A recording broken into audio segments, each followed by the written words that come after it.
समर्पण और शब्दों से ही उनको स्तुति करूंगा। साथ में ये भी बताऊंगा कि मेरा गुरु बाकियों से किस तरह भिन्न है। मैं शायद ये कह पाऊंगा क्योंकि जिस आदमी ने अलग अलग चीजों का स्वाद चखा हो, अलग अलग जगह का स्वाद चखा हो, वो कह सकता है कि इस कुएं का पानी ज्यादा मीठा है। अगर मेरे शब्दों से किसी को मानसिक या वाचिक दुख पहुंचेगा तो मैं पहले ही उसके लिए क्षमा याचना कर देता हूं। तो शुरू करते हैं आज का सफर।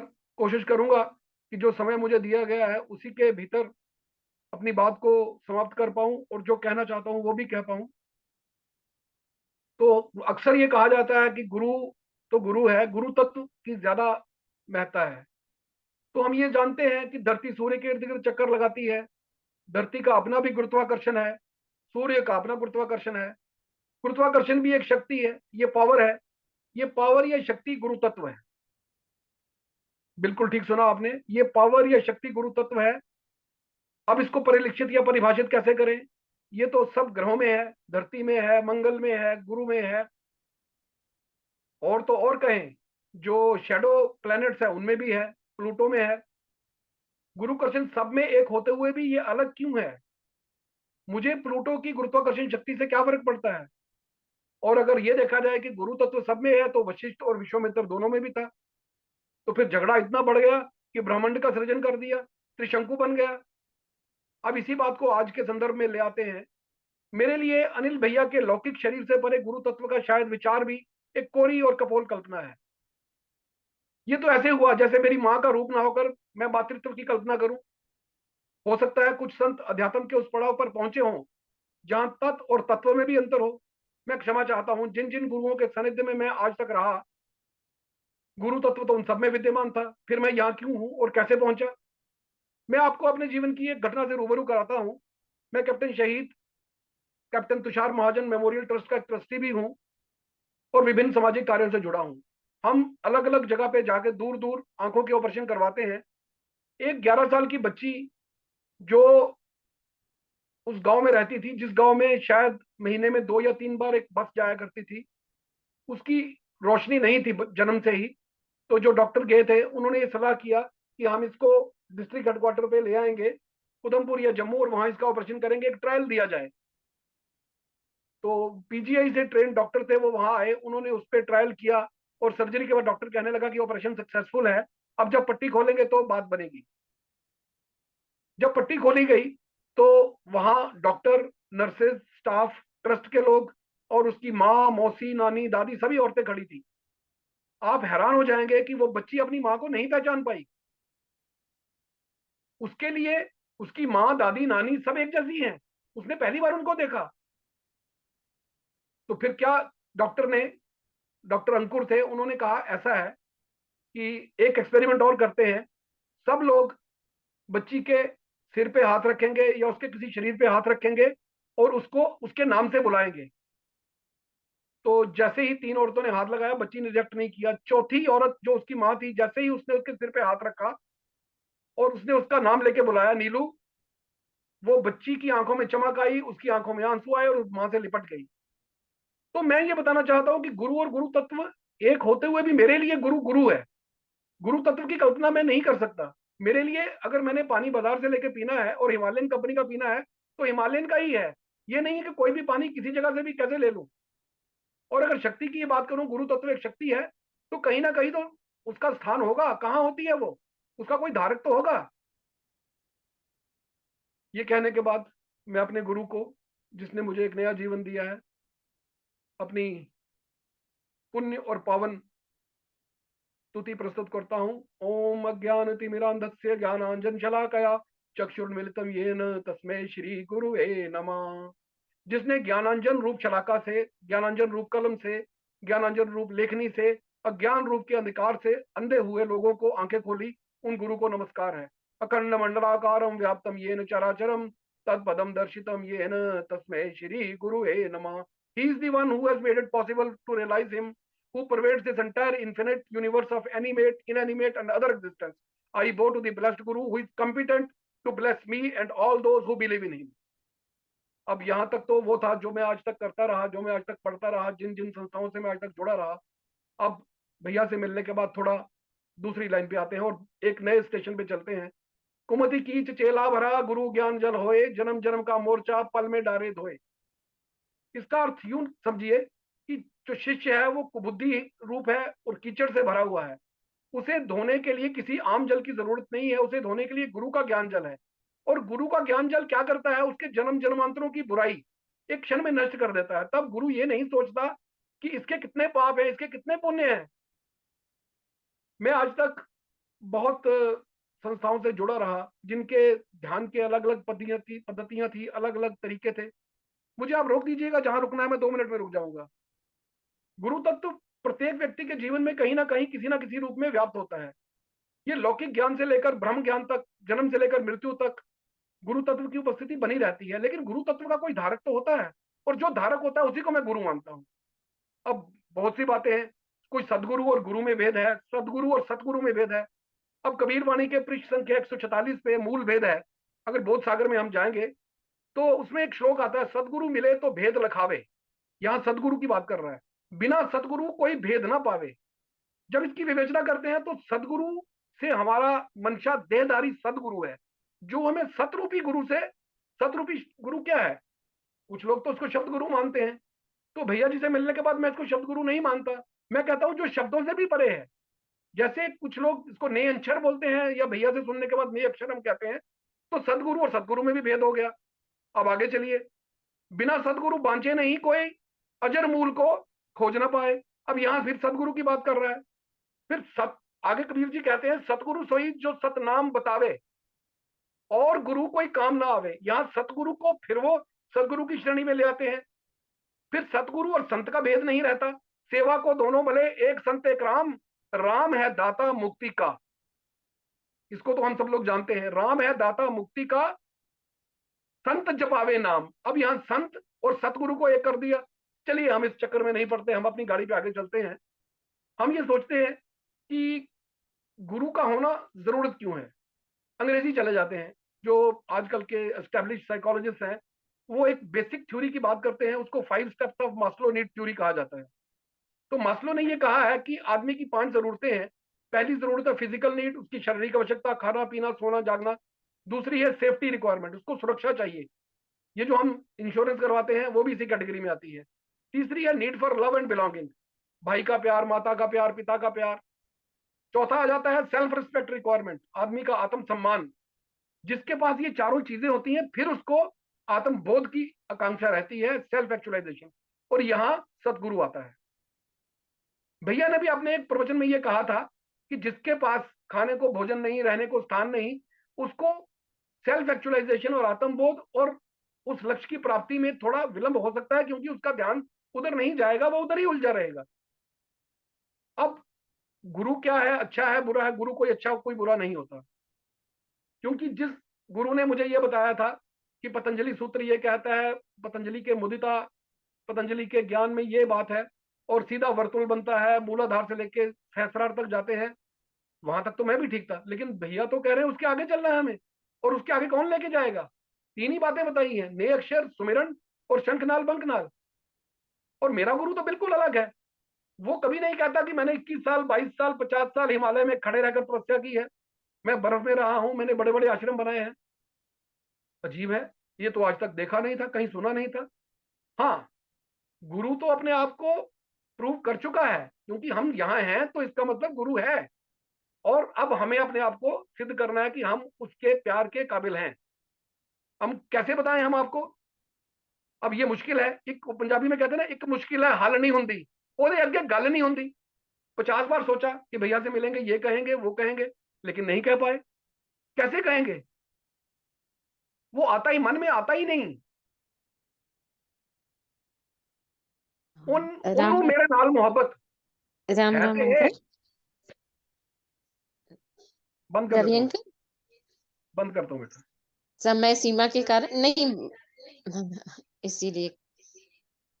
सदगुरु चाहे तो जीवन, शिष्य को जीवन की दशा और दिशा दोनों बदल सकता है, और मेरा सदगुरु कॉम्पिटेंट है इस बारे में सब कुछ करने के लिए। तो मैं फिर भी गुरु तत्व को जानते हुए भी मैं शरीरधारी गुरु में अपनी आस्था प्रकट करता हूं, उसके चरणों में नवाता हूं और जितने संत यहाँ बैठे हैं उन सबको प्रणाम करता हूं। मुझे ये अवसर देने के लिए आपका बहुत बहुत आभार, धन्यवाद। राम राम राम राम जी राम। धन्यवाद।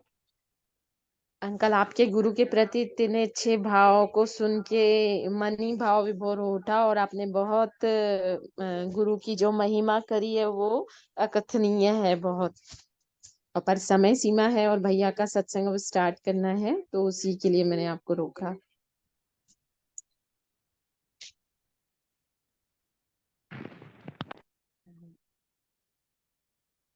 भैया राम राम, आप ओपन करें mic। राम राम, सभी संतों को राम राम। बहुत बढ़िया रवि जी, आपने बहुत बढ़िया बोला। मैं आपको इतनी रिक्वेस्ट करता हूँ कि मुझे भी हिंदी सिखाइए, आप सिखाते नहीं हैं। बहुत अच्छा बोलते हैं आप। ये तो आपका भाव है, आपका बड़प्पन है। ये तो आप खुद में भी काफी ज्ञानी हैं, और ऑफ कोर्स उम्र में तो आप बड़े हैं ही मेरे से, ज्ञान में भी बड़े हैं। तो आज का सत्संग शुरू करते हैं। रवि जी ने जो टॉपिक छेड़ा, गुरु का, सतगुरु का,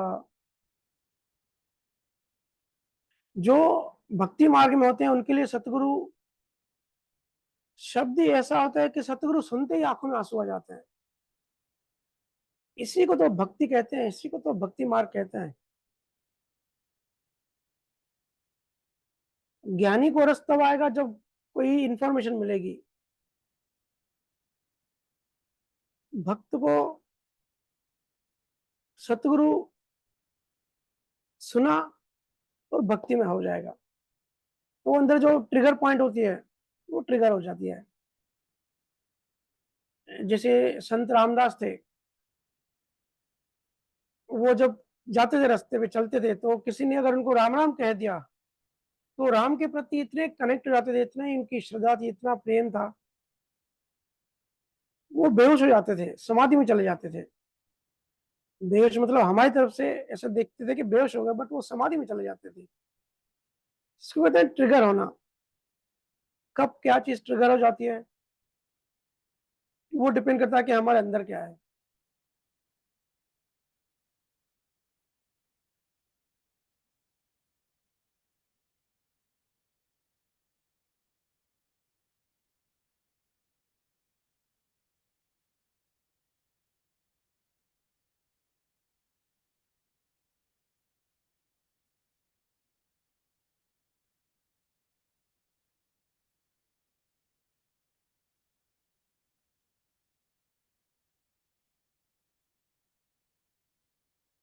भैया, आपका वॉइस चला गया है।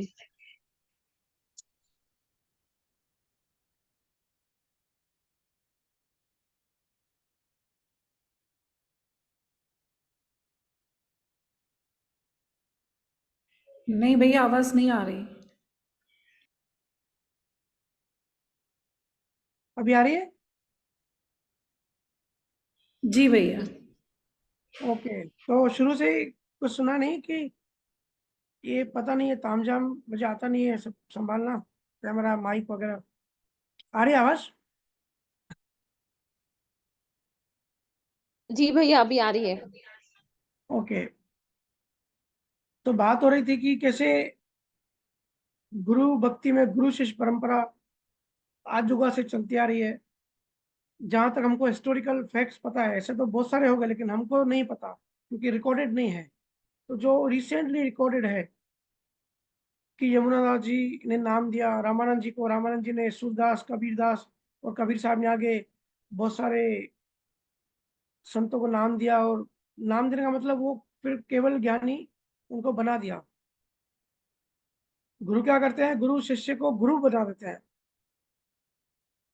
जैसे पारस पत्थर होता है ना, वो लोहे को कंचन, लोहे को सोना बना देता है।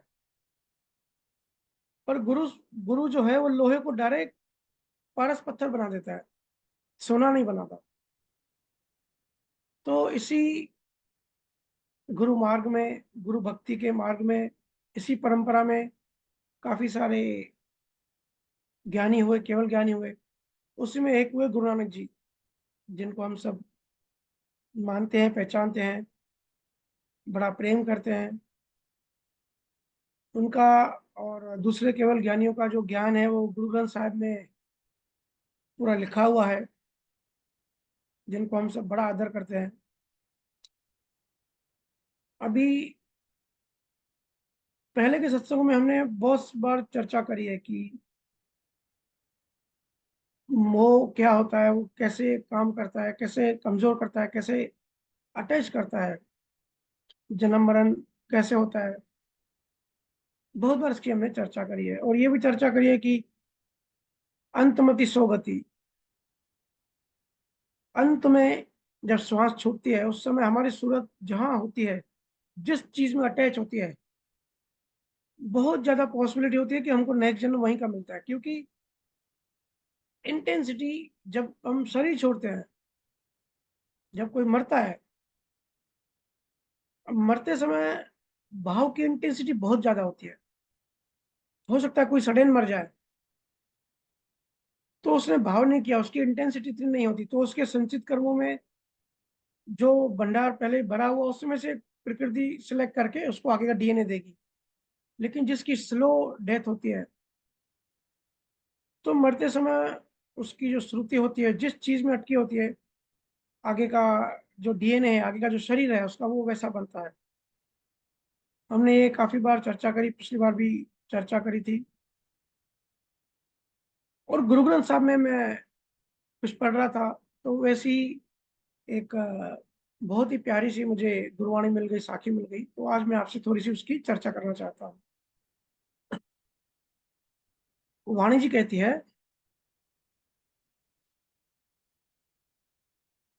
अंतकाली जो लक्ष्मी सिमरे, ऐसी चिंता माही जे मरे, सरब जोनी वली वली उतरे।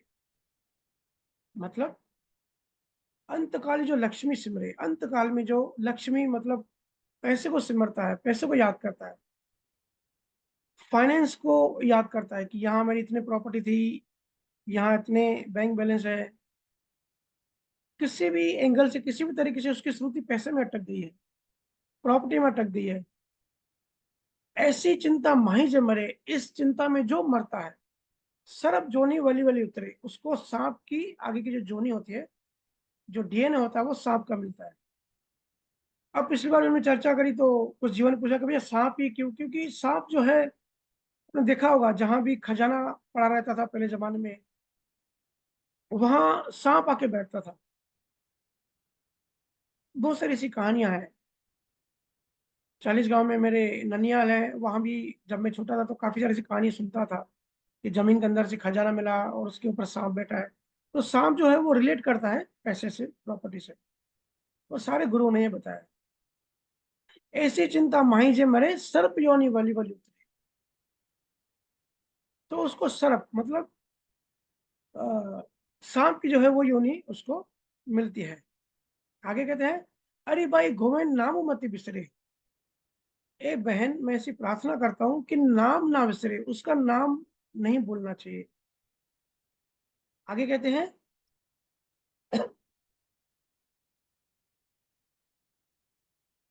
अंत्यकाली अंत्यकाली जो स्त्री सिमरे, ऐसी चिंता माही जे मरे, बेसवा जोनी वली वली उतरे। अंतकाली जो स्त्री सिमरे, अंतकाल में जिसको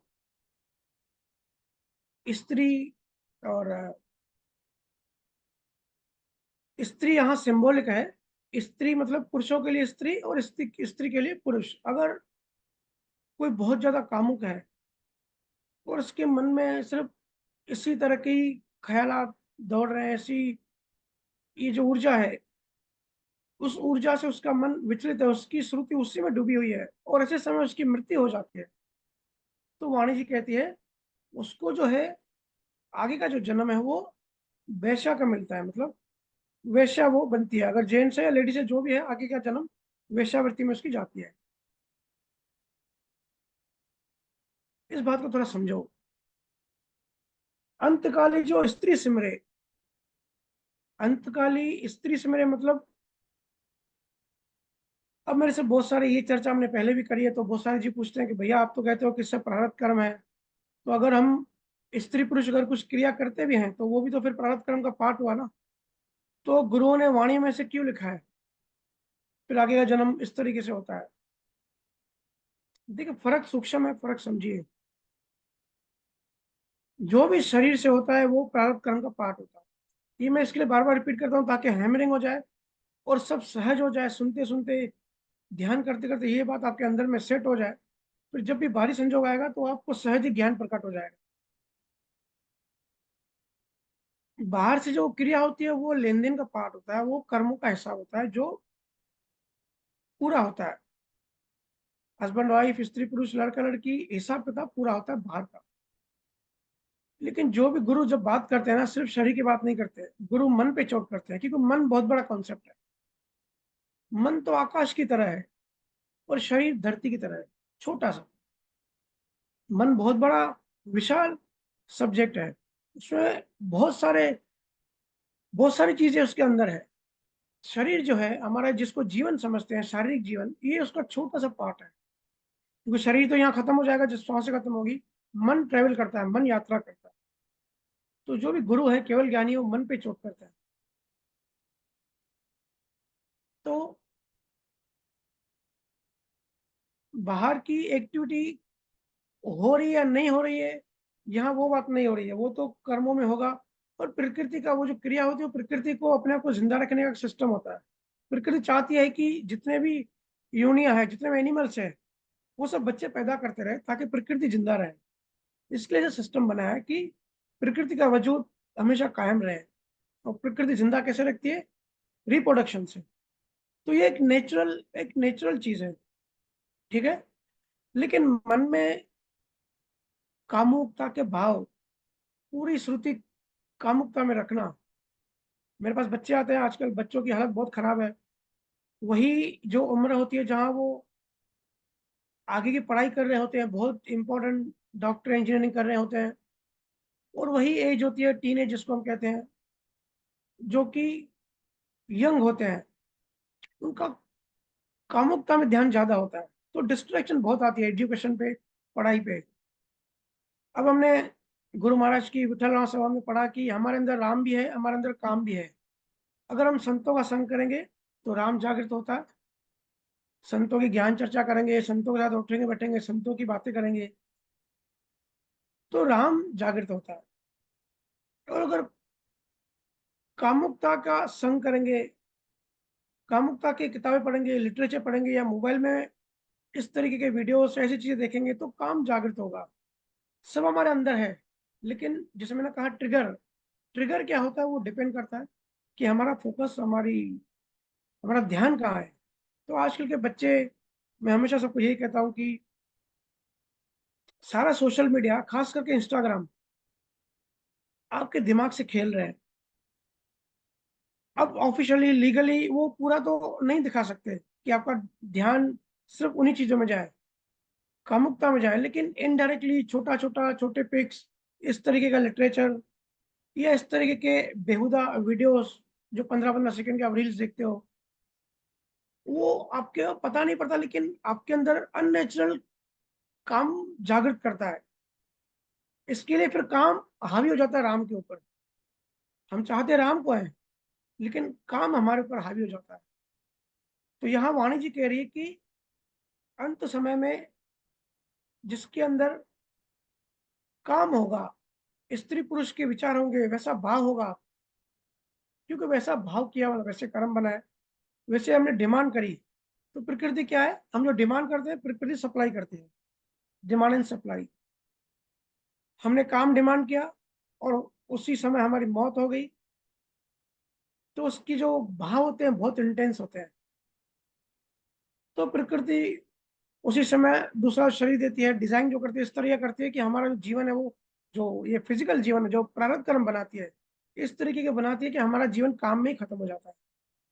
देखो वहां प्रेम नहीं होता, जो यहाँ लिखा है ना, बेसवा जोनी वली वली उतरे, वहां प्रेम नहीं होता, सिर्फ काम होता है, क्योंकि हमने डिमांड करी क्योंकि हमारे मन में ऐसे भाव लगातार उठते ही रहते थे। हमारा ध्यान, हमारी श्रुति, हमारा हमारा लिटरेचर, पूरा पूरा दिन मैं देखता हूँ लोग इंस्टाग्राम पे लगे रहते हैं, फेसबुक पे, और वो लोग डिजाइन भी ऐसे करते हैं। देखो, एक आप वीडियो देखो तो लगातार उस टाइप के वीडियो आएंगे जो आपके अंदर काम जागृत करेंगे। तो खास करके बच्चों को मैं कहूंगा, सब कुछ हमारे अंदर है, आप क्या जागृत करते हो वो आपके ऊपर है। अध्यात्म का मतलब होता है जागृति। अगर आप सही में अध्यात्म में हैं तो खुद को ऑब्जर्व करो कि अंदर राम जागृत हो रहा है कि काम जागृत हो रहा है। अगर काम जागृत हो रहा है तो ऐसे लिटरेचर, ऐसे इंस्टाग्राम, ऐसे फेसबुक, ऐसे वीडियोस को अपना ध्यान हटा दो। तो वाणी जी, गुरु ग्रंथ साहिब में लिखा है, केवल ज्ञानियों का ज्ञान है, अंतकाली जो स्त्री सिमरे ऐसी चिंता माही जो मरे, ऐसी चिंता में जो मरता है। और एक बात याद रखना, मैं जब बार बार कहता हूँ अंतमति सौगति, तो ऐसा नहीं है कि लास्ट में जो आप सोचोगे कि ठीक है भाई पूरा जीवन तो आराम एंजॉय करो, लास्ट में हम अच्छी गति करेंगे। लास्ट में वही आएगा जो आप अभी हो, जिस प्रकार का आपका अभी का मन है वही आखिर में आएगा, कोई अलग नहीं आएगा। तो जो पूरा जीवन जिनका इन्हीं में चिंता में जाता है, इन्हीं चीजों में एनालिसिस जाके करते हैं, उनको अंत में यही आएगा, और फिर आगे की जूनी, आगे की गति भी उसको अकॉर्डिंगली मिलेगी। तो आगे बढ़ते हैं। आगे वाणी जी कहती है, अंतकाली जो लड़के सिमरे ऐसी चिंता माही जे मरे, सूकर जोनी वाही वाली मिले, वाली वाली उतरे। मतलब अंत समय जिनकी श्रुति बच्चों में होती है, अंत श्रुति, अंत समय में जिनको बच्चे याद आते हैं कि मेरे ये बच्चे रह गया। कभी कभी होता है ना, कोई दूसरे देश, दूसरे सिटी में रहता है, तो हम कहते हैं इसका प्राण ही निकल रहा है, क्योंकि उस लड़की में उसका मोह है, वो लड़की अभी पहुंची नहीं है, वो पहुंचेगी तो उसका प्राण निकलेगा। ये सब पूरी बकवास है। जब तक आखिरी श्वास लिखी हुई है तब तक वो श्वास लेगा। हाँ, मन में जरूर उसकी, मन उसका अटका हुआ है अपनी लड़की में, लेकिन श्वास जिस सेकंड तक लिखी हुई है वो उसी सेकंड में जाएगी। उसको इतनी फ्रीडम नहीं है कि लड़की के आने का वेट करे और श्वास बचा के रखे, किसी का इतना फ्रीडम नहीं दिया कुदरत ने। बट उसका मन अटक जाता है कि मेरे बच्चे आए नहीं, मुझे बच्चों की शक्ल देखनी है, मुझे मेरा बेटा आया नहीं। तो जिसकी अंत में ऐसी मति होती है, बच्चों में मोह होता है, उसका जो अगला जीवन होता है वो सुअर का मिलता है। यहाँ गुरुओं ने, क्योंकि इतना सारा नहीं लिख सकते, इतना सारा ज्ञान नहीं बता सकते, तो एक सिंबॉलिक बताया सुअर। लेकिन बहुत सारे जानवर होते हैं जो अपने बच्चों में बहुत ज्यादा अटैच होते हैं, जैसे हाथी, हाथी अपने बच्चों के झुंड में घूमता है, और अलग अलग और भी सारे जानवर हैं। कहने का मतलब जिनका बच्चों में मोह होता है, अंत में वो बच्चों को जो याद करता है, वो 99% नेक्स्ट जो उसका डीएनए बनेगा जानवर का बनेगा। यहाँ वाणिज्य करती है, सुकर जोनी वाली वाली उतरे, वो बार बार सुअर बनता है। तो जिनका बच्चों में मोह है वो याद रखो, सुअर को देखो आपको याद आना चाहिए कि भाई मोह में नहीं फंसना है। तो यही बात अपने बच्चों को भी सिखाओ कि भाई मोह बहुत बड़ी बीमारी अध्यात्म में। ठीक है, मोह ही है सबसे बड़ा जो हमारे मन को पकड़ के रखता है। आगे गुरुवाणी कहती है, अंत्यकाली जो मंदिर सिमरे ऐसी चिंता माही जे मरे, प्रेत जोनी वाली वाली उतरे। अंत समय में जिसकी चेतना, जिसकी श्रुति अटक जाती है प्रॉपर्टी में, बंगलों में, गाड़ियों में, घर में खास करके, कि ये मेरा घर है, ये मेरे घर मेरे से छिन नहीं जाए। मैं फिर कहता हूँ, अंत में मतलब पूरा जीवन, अगर एट प्रेजेंट भी आपका अगर अपने घर में, अपने झोपड़ी में, अपने बंगलों में मोह है, तो अंत में वही होगा। और अंत में वही होगा, इसका मतलब आप प्रेत में जाने वाले हो, क्योंकि आपका शरीर वैसे बनेगा, घूम फिर के आप वहीं प्रेत बनोगे, उसी घर में आके बैठोगे जहां आपका चित्त अटक गया। मोह क्या करता है, अटैच कर देता है, फंसा देता है, खींचता है।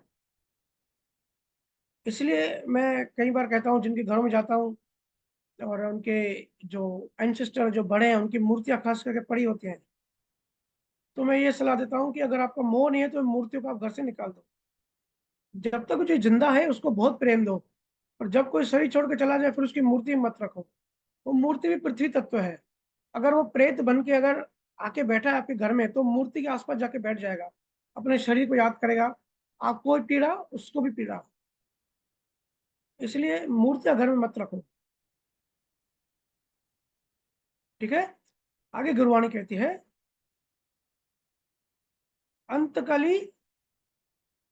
अंतकाली जो नारायण सिमरे, ऐसी चिंता माही जे मरे, बदती तिलोचन ते नर मुक्ता, पीतांबर वाक्य हृदय बसे। ये सब एग्जाम्पल देके गुरुवाणी कहती है कि अंत में जो नारायण को सिमरण करता है, मतलब परमात्मा को याद करता है, गुरु को याद करता है, गुरु शब्द को याद करता है, ऐसी चिंता माही जो मरे, इस चिंतन में जो शरीर छोड़ता है, बदती तिलोचन ते नर मुक्ता। तिलोचन जिन्होंने साखी कही है वो कहते हैं पीताम्बर के हृदय बसे, मतलब जो परमात्मा है अंत समय जो इस वृत्ति से जाता है वो इन सब चीजों से मुक्त हो जाता है और वो सिर्फ परमात्मा में जाके बसता है। और एक जगह पे गुरुवाणी कहती है, बहुत ही मुझे, क्योंकि सीरीज में नहीं था, अलग था, लेकिन मुझे बहुत ही पढ़ के आंख में आंसू आ जाता है। केवल राम नाम मनोरस, बदी अमीरत तत्वमय, धनी तो जय सिमरन जन्म, जरा दी मरण भय। मतलब केवल राम नाम मनोरस, ये जो राम नाम है ये मनोरस है, वो मंत्र मुक्त कर देता है मन को। मन क्या करता है, सबको मोह करता है, और राम नाम मन को मोह में फांस लेता है, मतलब मन को ही पकड़ लेता है। मन हमको पकड़ता है और राम नाम मन को पकड़ लेता है, क्योंकि अभी हम मन के गुलाम हो जाते हैं लेकिन मन राम नाम का गुलाम हो जाता है। इस तरीके का बदी अमृत तत्व मैया, ये जो तत्व है, ये जो राम नाम है, ये अमृत से भरपूर है। राम नाम मन को पकड़ लेता है। क्यों पकड़ लेता है? क्योंकि ये अमृत भरपूर है, इसमें अमृत भरा हुआ है। ये अमृत की वजह से, ये उसमें गुण है, अमृत की वजह से ये मन को पकड़ लेता है, मन को फांस लेता है। केवल राम नाम मनोरस, बदी अमृत तत्व माया, धनोती जस सिमरण जन्म, जरादि मरण भय। ये राम नाम जो सिमरण करके, जो परमात्मा का सिमरण करके, गुरु भक्ति को धारण करके, गुरु को सिमरण करके, धनोती जस सिमरण जन्म जरादि, ऐसा जो जीव है वो जन्म मरण से मुक्त हो जाता है, बुढ़ापे से, बीमारियों से, जरादि मरण भय, भय से, हर प्रकार की चिंता से मुक्त हो जाता है। और जो राम नाम सिमरण करता है उसको आदि व्याधि किसी भी प्रकार का दुख नहीं पकड़ता। क्यों नहीं पकड़ता? क्योंकि राम नाम मन को पकड़ लेता है। अभी क्या है, मन ने हमको पकड़ा हुआ, बाद में उल्टा हो जाता है। तो ये कुछ गुरु ग्रंथ साहब जी की वाणी जो साखी थी, मुझे बहुत ही अच्छी लगी। आज हम ऐसी हमने चर्चा करी थी कि आज सवाल जवाब करेंगे, लेकिन सवाल स्टार्ट करने से पहले, इससे पहले मैं आपके सवाल लूँ। एक अभी 2-3 दिन पहले हमारे बहुत ही प्यारे संत राम बाबू, उसके घर सत्संग हुआ था, तो उनके घर चर्चा निकली और एक बहुत ही अच्छा टॉपिक निकला, बहुत मुझे पसंद आया। किसी ने सवाल किया तो हमने काफी डीप में जाकर चर्चा करी। तो मुझे कुछ जीवन ने कहा कि भैया आप इस सत्संग में भी थोड़ी सी विषय निकालो, थोड़ी चर्चा करते हैं, फिर आप सवाल कर सकते हैं। तो मोह का ही विषय था कि मोह कैसे काम करता है। और जीवन ने पूछा कि भैया हम, अभी समय हो गया कि हम बुधवार बुधवार सत्संग भी सुनते हैं, बाद में रिकॉर्डिंग भी सुनते हैं, भजन सुमरन भी करते हैं, और मुक्ति का अनुभव भी कर रहे हैं, हमारी समझ भी बढ़ रही है, अंडरस्टैंडिंग भी बढ़ रही है। लेकिन कभी कभी भारी संजोग आता है तो हम हिल जाते हैं, ऐसे क्यों होता है? और जीवन पूछा कि ज्ञान अप्लाई क्यों नहीं कर पाते, ज्ञान अप्लाई करने में कहाँ डिफिकल्टी आती है? मतलब जब संसार अटैक करता है तब ज्ञान निकल जाता है पूरा, फिर हम भी पूरे संसारी हो जाते हैं।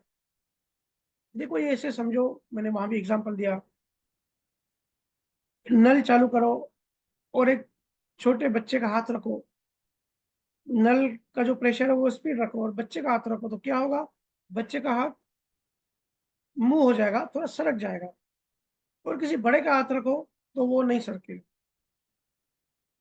क्योंकि बड़े को जो हाथ है वो ताकतवर है। पानी का प्रेशर से ज्यादा ताकत बड़े के हाथ में है, बच्चे का हाथ छोटा है, कमजोर है, उसमें इतनी ताकत नहीं है। ऐसे ही अगर हमारा अनुभव ज्ञान कमजोर है और कर्मों का प्रेशर ज्यादा है तो हम हिल जाएंगे। अगर हमारा अनुभव ज्ञान बड़े की तरह है, हमारा अनुभव ज्ञान अच्छा है, अनुभव ज्ञान का मतलब ध्यान प्लस ज्ञान इक्वल्स टू अनुभव ज्ञान। अगर हमारा अनुभव ज्ञान अच्छा है, हमारा डीप एनालिसिस और समझ अंडरस्टैंडिंग अच्छी है, फिर वही जो कर्मों का जो प्रेशर आता है, जब संजोग आता है भारी, तब हम नहीं हिलते या कम हिलते हैं। ये वाइस वर्सा, ये परसेंटेज वाइज होता है कि हम कितने परसेंटेज में हम में क्या मजबूती है, क्या स्ट्रांग है। तो ज्ञान अप्लाई इसलिए नहीं कर पाते क्योंकि संजोग भारी हो जाते हैं, और आपका जो ज्ञान अनुभव है वो थोड़ा कमजोर होता है। लेकिन जैसे जैसे समय आगे बढ़ रहा है, जैसे जैसे अध्यात्म की राह पकड़ के हम आगे बढ़ते जा रहे हैं, हम सबकी जो विवेक है वो बढ़ते जा रहा है, मोह कम होते जा रहा है। मतलब जैसे छोटा बच्चा भी बड़ा हुआ ना, ऐसे ही हमारा जो आंतरिक जो आध्यात्मिक जो बुद्धि है, जिसको विवेक कहते हैं, वो धीरे धीरे सबका बढ़ रहा है। तो आज अगर किसी का ज्ञान अप्लाई थोड़ा कम हो रहा है तो चिंता ना करें, ज्ञान और ध्यान में लगे रहें। आप देखेंगे समय के साथ बढ़ता जाएगा। आंतरिक जो विवेक है, जो प्रज्ञा है, वो प्रज्ञा स्थित प्रज्ञा होती जाएगी। अनुभव ज्ञान ज्ञान वैराग्य बढ़ता जाएगा। फिर यही चीज आपको छोटी लगेगी, यही आपको अटैक नहीं करेंगी। बहुत जीव आते हैं मेरे पास, उनको वो कहते हैं कि हम ज्ञानी हैं, हम 25 साल भक्ति में हैं, हम आध्यात्म में हैं। अभी जैसे संडे में राम भाई अगर सत्संग में जा ही रहा था, तो जाने से पहले कुछ संत आए, तो बोले दूर से आया तो चर्चा करते हैं। तो चर्चा हुई तो थोड़ा इसलिए वहां पहुंचने में लेट हुआ। तो वो कह रहे थे कि हमको भी बड़ा ज्ञान अनुभव है भाई। काफी सारे लोग कहते हैं ना कि हम भी इस भक्ति में हैं, 40 साल से हैं, 20 सालों में हैं। तो क्या होता है ना, हमको इन्फॉर्मेशन पूरी होती है। कृष्णा ने गीता में क्या कहा, रट्टा होता है। सुखराम जी महाराज ने वाणी जी में क्या कहा, एक एक साखी रट्टी होती है, रट्टा मार पूरी इन्फॉर्मेशन होती है। गुरु ग्रंथ साहब में क्या लिखा है, हमको पूरा नॉलेज होता है, इन्फॉर्मेशन होती है, विजडम नहीं होता, अनुभव नहीं होता।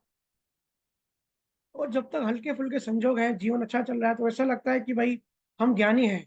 लेकिन वो ज्ञान का भ्रम होता है, ज्ञान नहीं होता। असली ज्ञान की जो टेस्टिंग है ना, वो तो बाहरी संजोगों में पता पड़ती है। जब भी दुख का समय आता है, ऐसी चीज हैपनिंग होती है, ऐसी घटना घटती है जो हमारे अकॉर्डिंग नहीं हो रही है, तब हम कितना हिलते हैं, उससे हमारी ज्ञान की टेस्टिंग होती है। अब मैंने काफी सारे एग्जाम्पल दिए। मैंने उनको कहा कि भाई मैं हर सत्संग में कहता हूँ, ऑनलाइन सत्संग में कम कहता हूँ, ऑफलाइन सत्संग में ज्यादा कहता हूँ, क्योंकि लोगों का रिएक्शन मुझे दिखाई देता है। अभी आप लोग मुझे देख पा रहे हैं, मैं आपको नहीं देख पा रहा हूँ, लेकिन सामने रिएक्शन देखने में बड़ा मजा आता है। मैं ऐसा कहता हूँ कि अगर आपको लगता है आपका मोह निकल गया है, आप ज्ञानी हो, तो सिर्फ आंखें बंद करके इमेजिन करो कि आपके बच्चों की लाश पड़ी हुई है, आपके बच्चे मर गए, आपके बच्चों का एक्सीडेंट हो गया।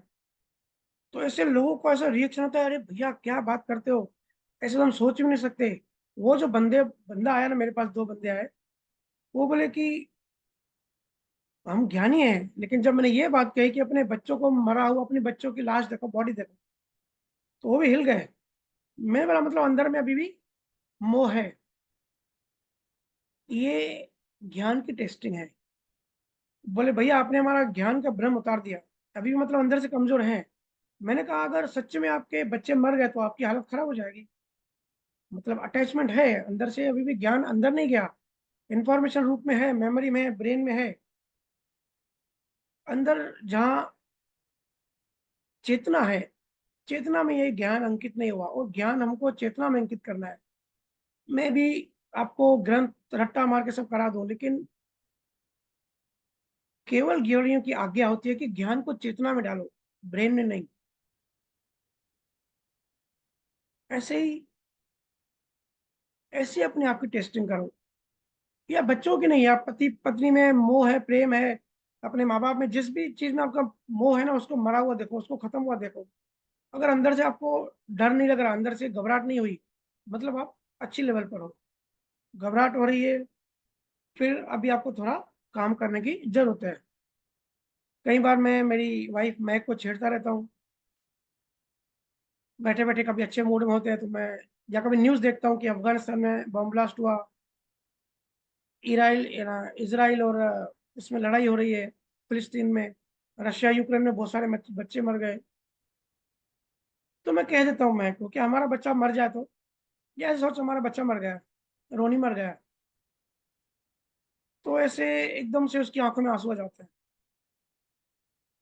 बोलती है आप इंसान बिल्कुल पत्थर दिल हो, आपको तो कुछ इमोशंस ही नहीं है, ऐसे अपने बच्चे के लिए कोई बोल भी कैसे सकता है, वगैरह वगैरह। तो मुझे बड़ी हंसी आती है। मैं कहता हूँ पागल, तू भी मरेगी, मैं भी मरूंगा, आप सब मरेंगे। मौत से इतना डर क्यों है? मौत मौत की बात करने में इतना डर क्यों? बोल दे फिर भी मेरे सामने, भाई ये सब बातें मत करो, आप ज्ञानी हो, मैं नहीं हूँ। तो ऐसे छेड़ते रहता हूँ, ये मैंने एग्जाम्पल दिया वहां पे।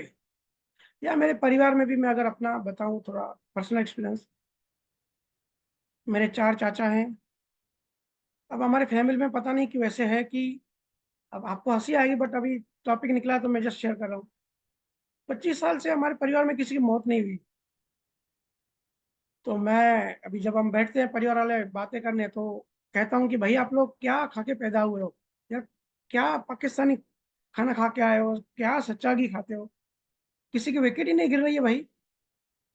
कभी तो कोई मरे तो हम भी शमशान में जाएं, बाल बाल कटाए, थोड़ा एंजॉय करें, देखें कि किसके में क्या इमोशंस, कौन कितना रोता है थोड़ा वो तो। अब दूसरों में जाते हैं वो देखा है, लेकिन अपने परिवार में देखा ही नहीं है। 20-25 साल से कोई किसी की विकेट ही नहीं गिरी, कोई गया ही नहीं।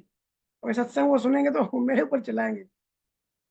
तो वो कहते हैं अरे भाई ये क्यों हमारे पीछे पड़ा है, ऐसे मत बोल, कि भाई ज्ञान अपनी जगह पर है और ये मौत की बातें मत कर। वो सभी ये कहते हैं। मुझे बड़ा दुख होता है कि लोग आध्यात्म की बात करते हैं, लेकिन जब मौत के बारे में बात करो तो बोलते हैं देखो भाई, ज्ञान तो अपनी जगह है, लेकिन ये व्यवहारिक बातें हैं। बच्चे मर जाए ऐसी बातें मुंह से नहीं निकालते, बड़े मर जाए हमारे। मैं तो मम्मी को बोलता हूँ कि जब आप शरीर छोड़ोगे तो आपकी, मैं दूसरों के मना करता हूँ तो मैं तो मूर्ति वूर्ति कुछ रखने वाला ही नहीं हूँ। तो जो सुनते हैं छोटे हमारे परिवार में, हमारे कजिन्स चाचे बोलते हैं आप ऐसा नहीं बोलना चाहिए, ज्ञान अपनी जगह है, अध्यात्म अपनी जगह है, और ऐसे। तो बड़ा दुख होता है।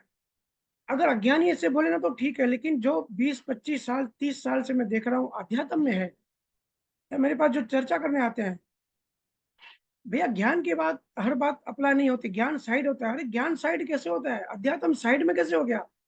ज्ञान अपनी जगह का मतलब क्या है कि ज्ञान को साइड रखो, ये व्यवहार बात है। ऐसे कैसे?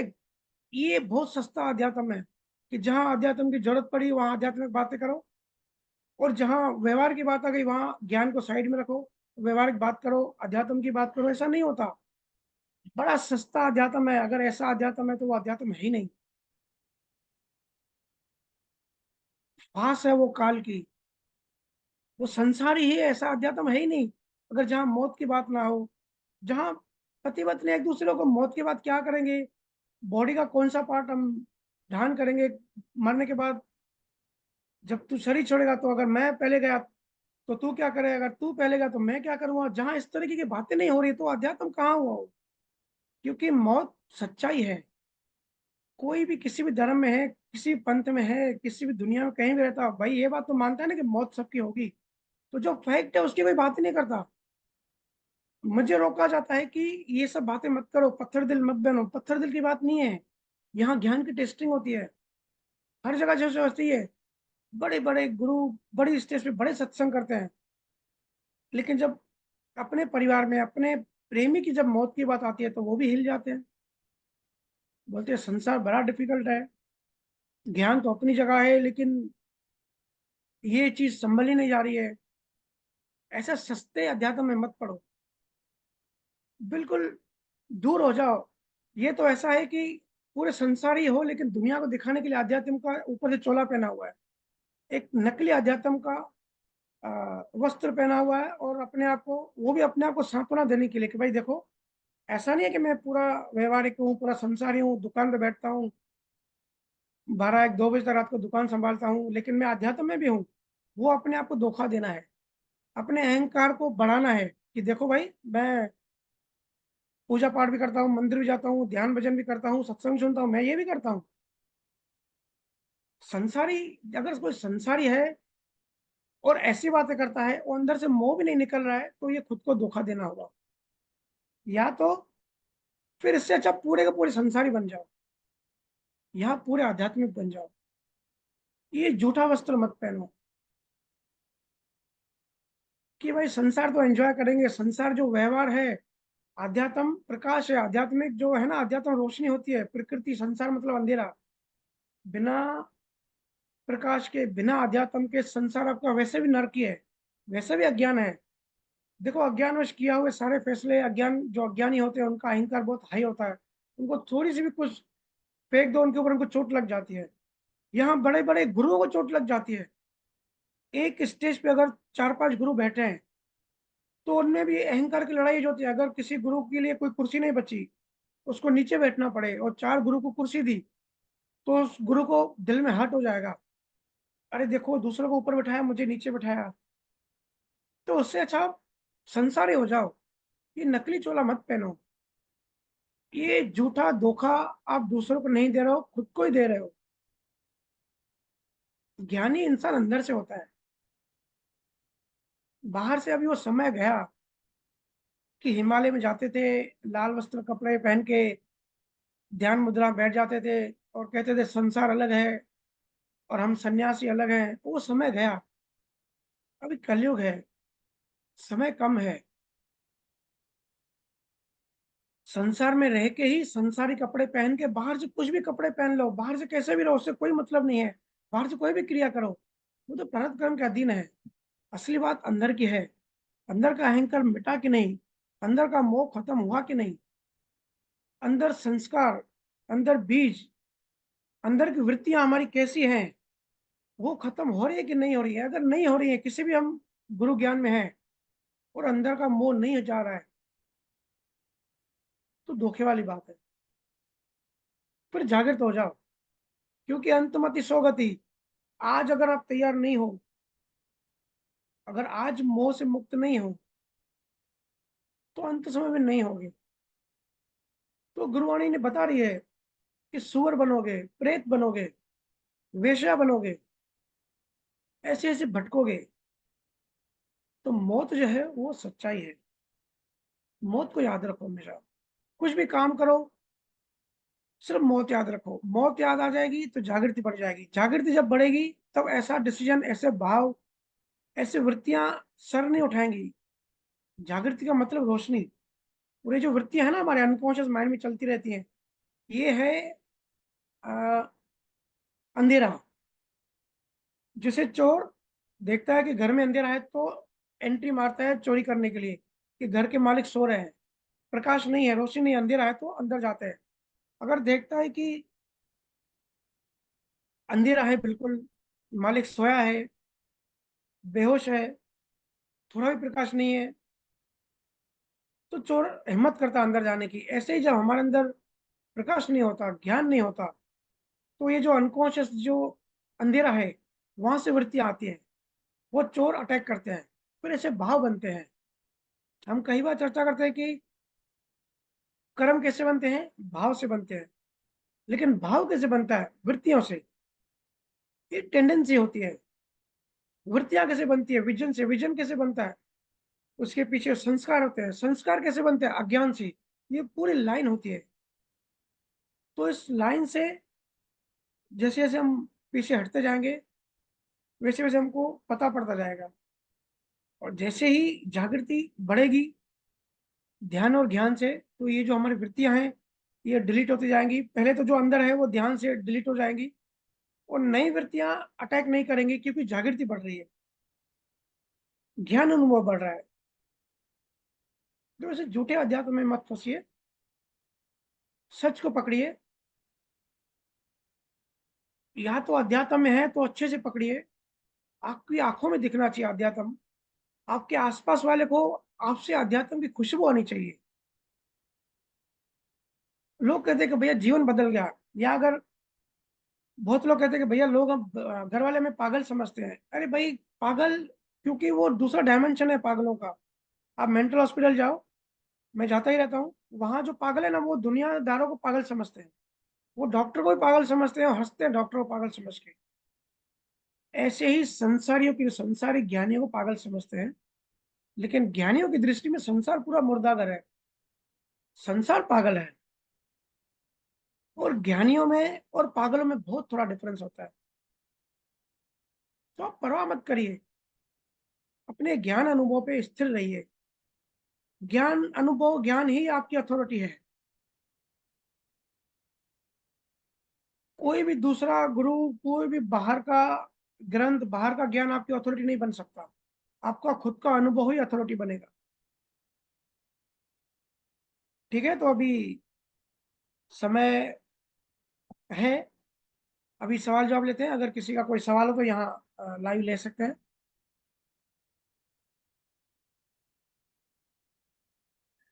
जी भैया। हाँ, मनीषा पंजाबी, आप अनम्यूट करो अपना।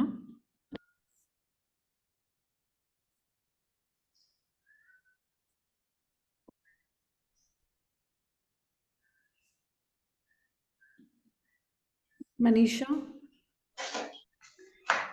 राम राम भैया। राम राम। कैसे है भैया? मस्त, एकदम आनंद में। आप बताइए। भैया पाचोरा कब आ रहे हैं? पाचोरा देखूं अभी, जब भी जलगांव आना हुआ तो पाचोरा आऊंगा। अभी तो जल्द से जा जल्द रहा हूँ। आइए ना भैया। अभी तो कल जा रहा हूँ वाराणसी, फिर वहां से आके देखूं, जब भी संजोग हुआ तो आ जाऊंगा। जी भैया। भैया जल्दी आने की करना ना। जी भाभी, बिल्कुल। भैया मेरा सवाल था, आत्मा के अंदर जीव आत्मा है या फिर जीव आत्मा के अंदर आत्मा है? और स्थूल शरीर में क्या क्या होता है? थोड़ा इसके बारे में मुझे समझाइए ना। क्योंकि आत्मा के अंदर जीवात्मा, जीवात्मा के अंदर आत्मा, ऐसे समझिए। इंसान एक आदमी है, उसने ऊपर से बनियान पहनी है, बनियान के ऊपर शर्ट पहनी है, और शर्ट के ऊपर जैकेट पहनी है। गुरु महाराज ने बताया है कि श्रुति चेतना जीव जब पार ब्रह्म से आया तो जैसे जैसे आगे बढ़ा, नए नए वस्त्र मिलते गए।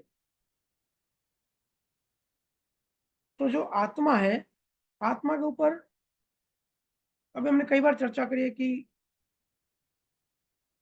जड़ और चेतन के मिलन से अहंकार बना, मैं तत्व बना, फिर सारी चीजें बनी। तो अगर सिंपल भाषा में समझना है, जो कि जैसा कि आपका प्रश्न है, आत्मा के अंदर जीवात्मा नहीं है, आत्मा के अंदर कुछ हो ही नहीं सकता, क्योंकि आत्मा बिल्कुल सूक्ष्मतम, सूक्ष्मतम भी उसके अपने बहुत बड़ा हो गया। बिल्कुल जो ओरिजिनल मूल तत्व जिसको हम कहते हैं, जो हम रियल में है। आत्मा, आत्मा के ऊपर आवरण लग गए। आवरण किसके लग गए, या इन आवरणों का अलग अलग हमने, अलग संतों ने अलग नाम दिए हैं। और इस पे भी हमने काफी चर्चा करी है कि कैसे एक एक तत्व बना, 5 तत्वों से 25 प्रकृति कैसे बनी। तो अगर सिंपल भाषा में समझना है कि आत्मा के ऊपर आवरण लगे, आत्मा के ऊपर मन चित बुद्धि अहंकार, 9 तत्व लिंग शरीर, या सिंपल लिंग शरीर, ये आवरण आ गया। तो मन चित बुद्धि अहंकार और इसके 5 इंद्रियों के जो 5 रस होते हैं, आत्मा के ऊपर 9 तत्व लिंग शरीर का शरीर आ गया। मतलब आदमी ने अपनी स्किन के ऊपर बनियान पहन ली।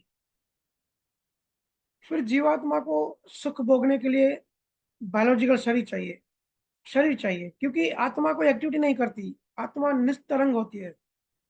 पर इसके ऊपर मनचित बुद्धि अहंकार लग गया। तो मनचित बुद्धि अहंकार मतलब क्या, तरंग है, क्योंकि इच्छा हुई सुख भोगने की। तो 5 रस सुख भोगने के लिए जो जीवात्मा है वो उस जीवात्मा का जो शरीर है उस शरीर में वो भोग नहीं सकती थी। तो फिर आगे ग्रोथ होते गई, इवोल्यूशन होता गया। तो जीवात्मा, जैसे कि हमने ब्रह्मांड, क्रिएशन ऑफ ब्रह्मांड में भी डिस्कस करी थी, जीवात्मा के ऊपर ये बायोलॉजिकल शरीर बन गया 5 तत्वों का। हालांकि जिसको हम 5 तत्व कहते हैं, ये 5 महाभूत होते हैं। 5 तत्व बिल्कुल बेसिक फंडामेंटल सृष्टि के जो साकार सृष्टि है, जिसको आज साइंस डार्क एनर्जी और डार्क मैटर कहती है, उसमें से एक है। 5 तत्वों में से वो एक है। जैसे 5 मूल तत्व हैं, लेकिन उन 5 मूल तत्वों में से ये आकाश, जल, पृथ्वी, अग्नि, हवा, ये सब बना है। तो इनके कॉम्बिनेशन से फिर हमारा ये हड्डी, मांस, मज्जा, रक्त, ये शरीर बना, फिजिकल बॉडी। तो फिजिकल बॉडी के पीछे जीवात्मा है, जीवात्मा के पीछे आत्मा है। सिंपल सी बात। तो ये जो हमारा फिजिकल बॉडी है, अब कहते हैं कि इवोल्यूशन हो रहा है, तो आत्मा से जीवात्मा, जीवात्मा से ये शरीर। लेकिन ये शरीर भी रुक नहीं गया है, क्योंकि इवोल्यूशन चालू है, इवोल्यूशन खत्म नहीं हुआ है। तो अभी जो आपने सुना होगा एआई, आर्टिफिशियल इंटेलिजेंस, तो आज हम जो रोबोट बना रहे हैं ना, अभी तो आर्टिफिशियल इंटेलिजेंस बहुत छोटी है, लेकिन आज से 200 साल बाद हम इंसान जो रोबोट बनाएंगे वो ऐसे बनाएंगे कि बिल्कुल वो नए तरह के आदमी होंगे। तो उसको छठवां शरीर कह सकते हैं, या उसको, जैसे जीवात्मा ने शरीर लिया, शरीर पे रुक नहीं जाएगी बात। शरीर का जो नेक्स्ट शरीर होगा उसको आगे के संत वो नाम देंगे कुछ ना कुछ, लेकिन मेरे जो अनुभव में आ रहा है वो भी एक शरीर बन जाएगा, रोबोटिक शरीर। तो तब जब ज्ञान की जब चर्चा होगी, तो आज हम रुक जाते हैं फिजिकल शरीर पे, आत्मा, जीवात्मा और शरीर। लेकिन आगे चल के और एक शरीर होगा जो रोबोटिक्स है, रोबोट। क्योंकि जो हम लोग बनाएंगे, जो इंसान बनाएगा, तो ये अलग अलग शरीर है। आत्मा के ऊपर जितना अज्ञान बढ़ेगा, और रोबोटिक्स क्यों बनेंगे, इसका जवाब है अज्ञान। जितना अज्ञान फैलता जाएगा उतने शरीर बनते जाते हैं। ये एक इवोल्यूशन है, कभी ना रुकने वाला इवोल्यूशन। ये हमेशा इवोल्यूशन होता रहेगा। फिर जब सृष्टि एक सिचुएशन पॉइंट पर आ जाएगी, फिर प्रलय होगा, फिर वापस शुरुआत होगी। लेकिन आत्मा के ऊपर ये सब शरीर हमेशा लगे रहते हैं। और मोक्ष का मतलब यही होता है कि एक एक शरीर को काटो। जब आर्टिफिशियल इंटेलिजेंस मैच्योर हो जाएगी, तब हम सब जब वापस से, अगर किसी का मोक्ष नहीं हुआ और जन्म लेते हैं, तो वो आगे की बात उस समय करेंगे रोबोट्स की। लेकिन आज अगर बात करें तो सबसे पहले मुक्ति मिलती है इस वाले शरीर से, फिजिकल शरीर की। क्योंकि जन्म मरण का चक्कर जो है वो, यहाँ ये इंसान का जो ह्यूमन बींग है, ये जंक्शन है। तो जैसे ज्ञान अनुभव बढ़ेगा, तो ध्यान से फिजिकल शरीर में हमारी जो वासना है, फिजिकल शरीर ना बंद करेगी। जो जीवात्मा है, मन, चित्त, बुद्धि, अहंकार, जैसे कि गुरु महाराज ने बताया, त्रिकुटी के आगे जब हम दशम द्वार तक बढ़ते हैं, जो 3 ब्रह्मांड और 13 लोक हैं, एक एक लोक में जब हम आगे बढ़ते हैं बिल्कुल धीमे गति से, जिसे हम आगे बढ़ते हैं, हर एक लोक में कुछ ना कुछ छूटता जाता है, आवरण खत्म होते जाता है। तो शिव ब्रह्म भी अगेन एक नाम है उस एरिया का, क्योंकि हर संत को अपने अनुभव को कन्वर्ट करने में नाम देना पड़ता है।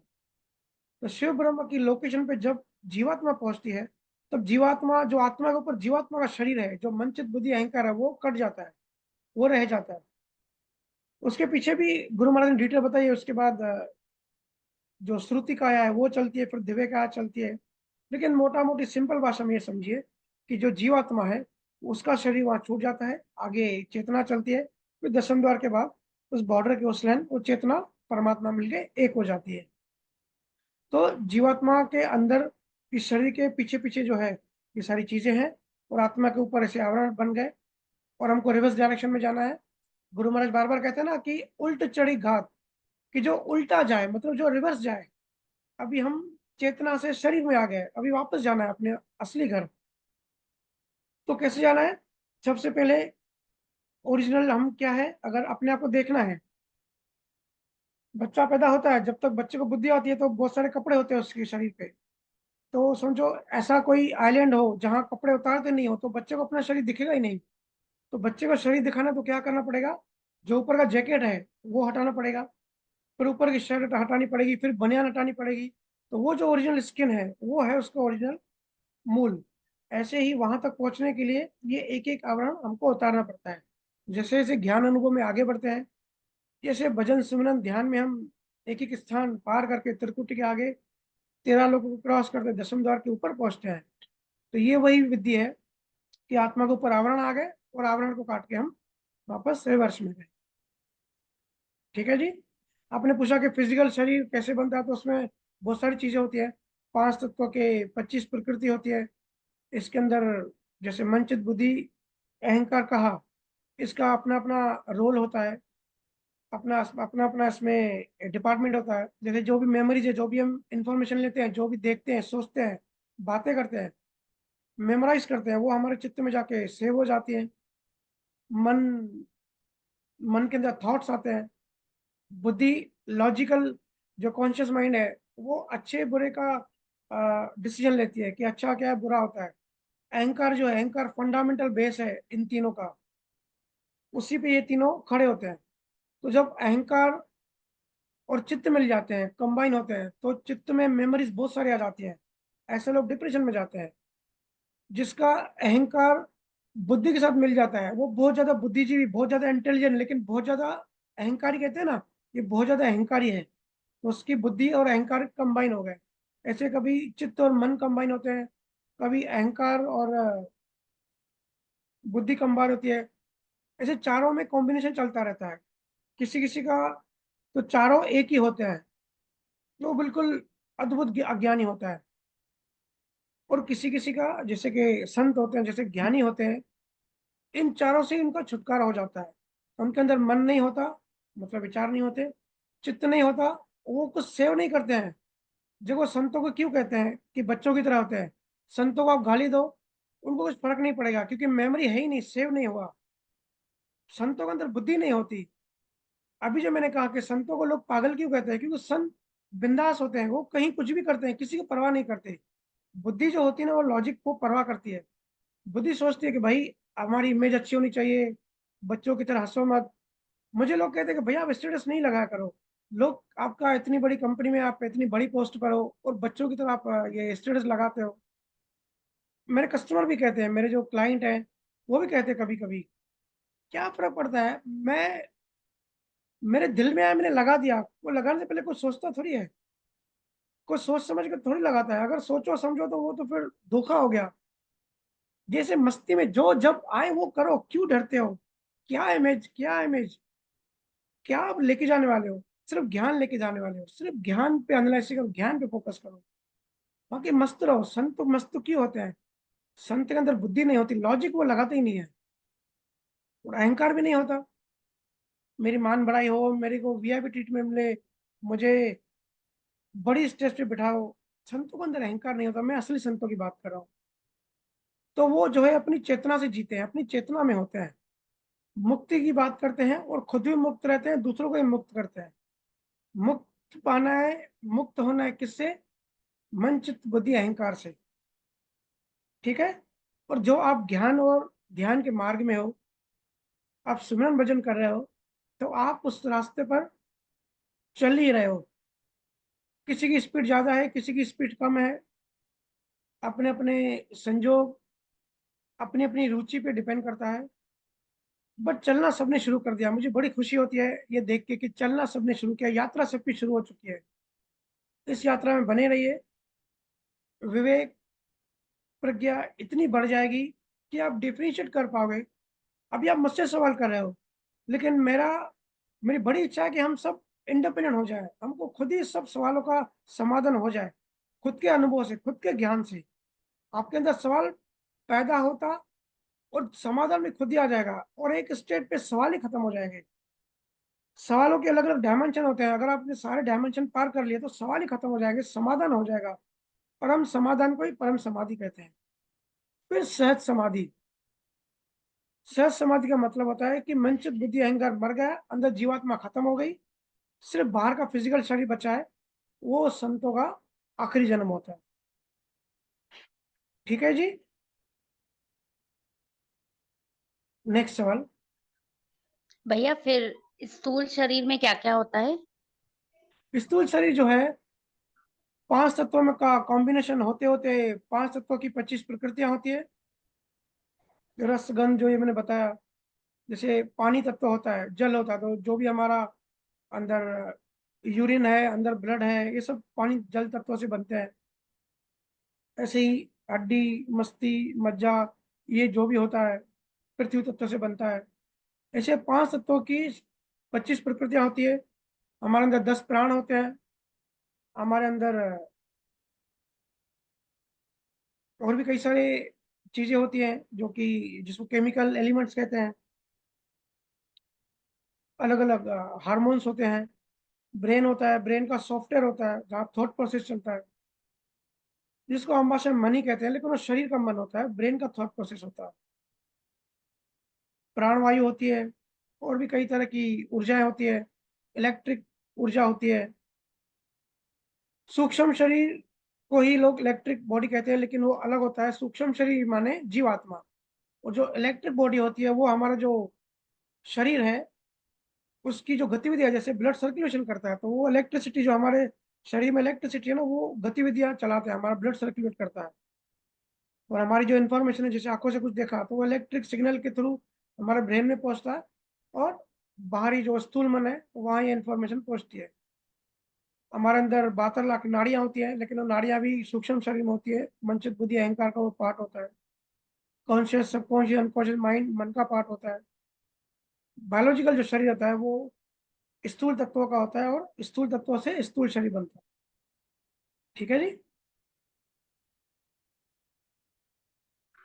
जी भैया, धन्यवाद भैया। राम राम भैया। राम राम। मोहन माता, आप अनम्यूट कीजिए।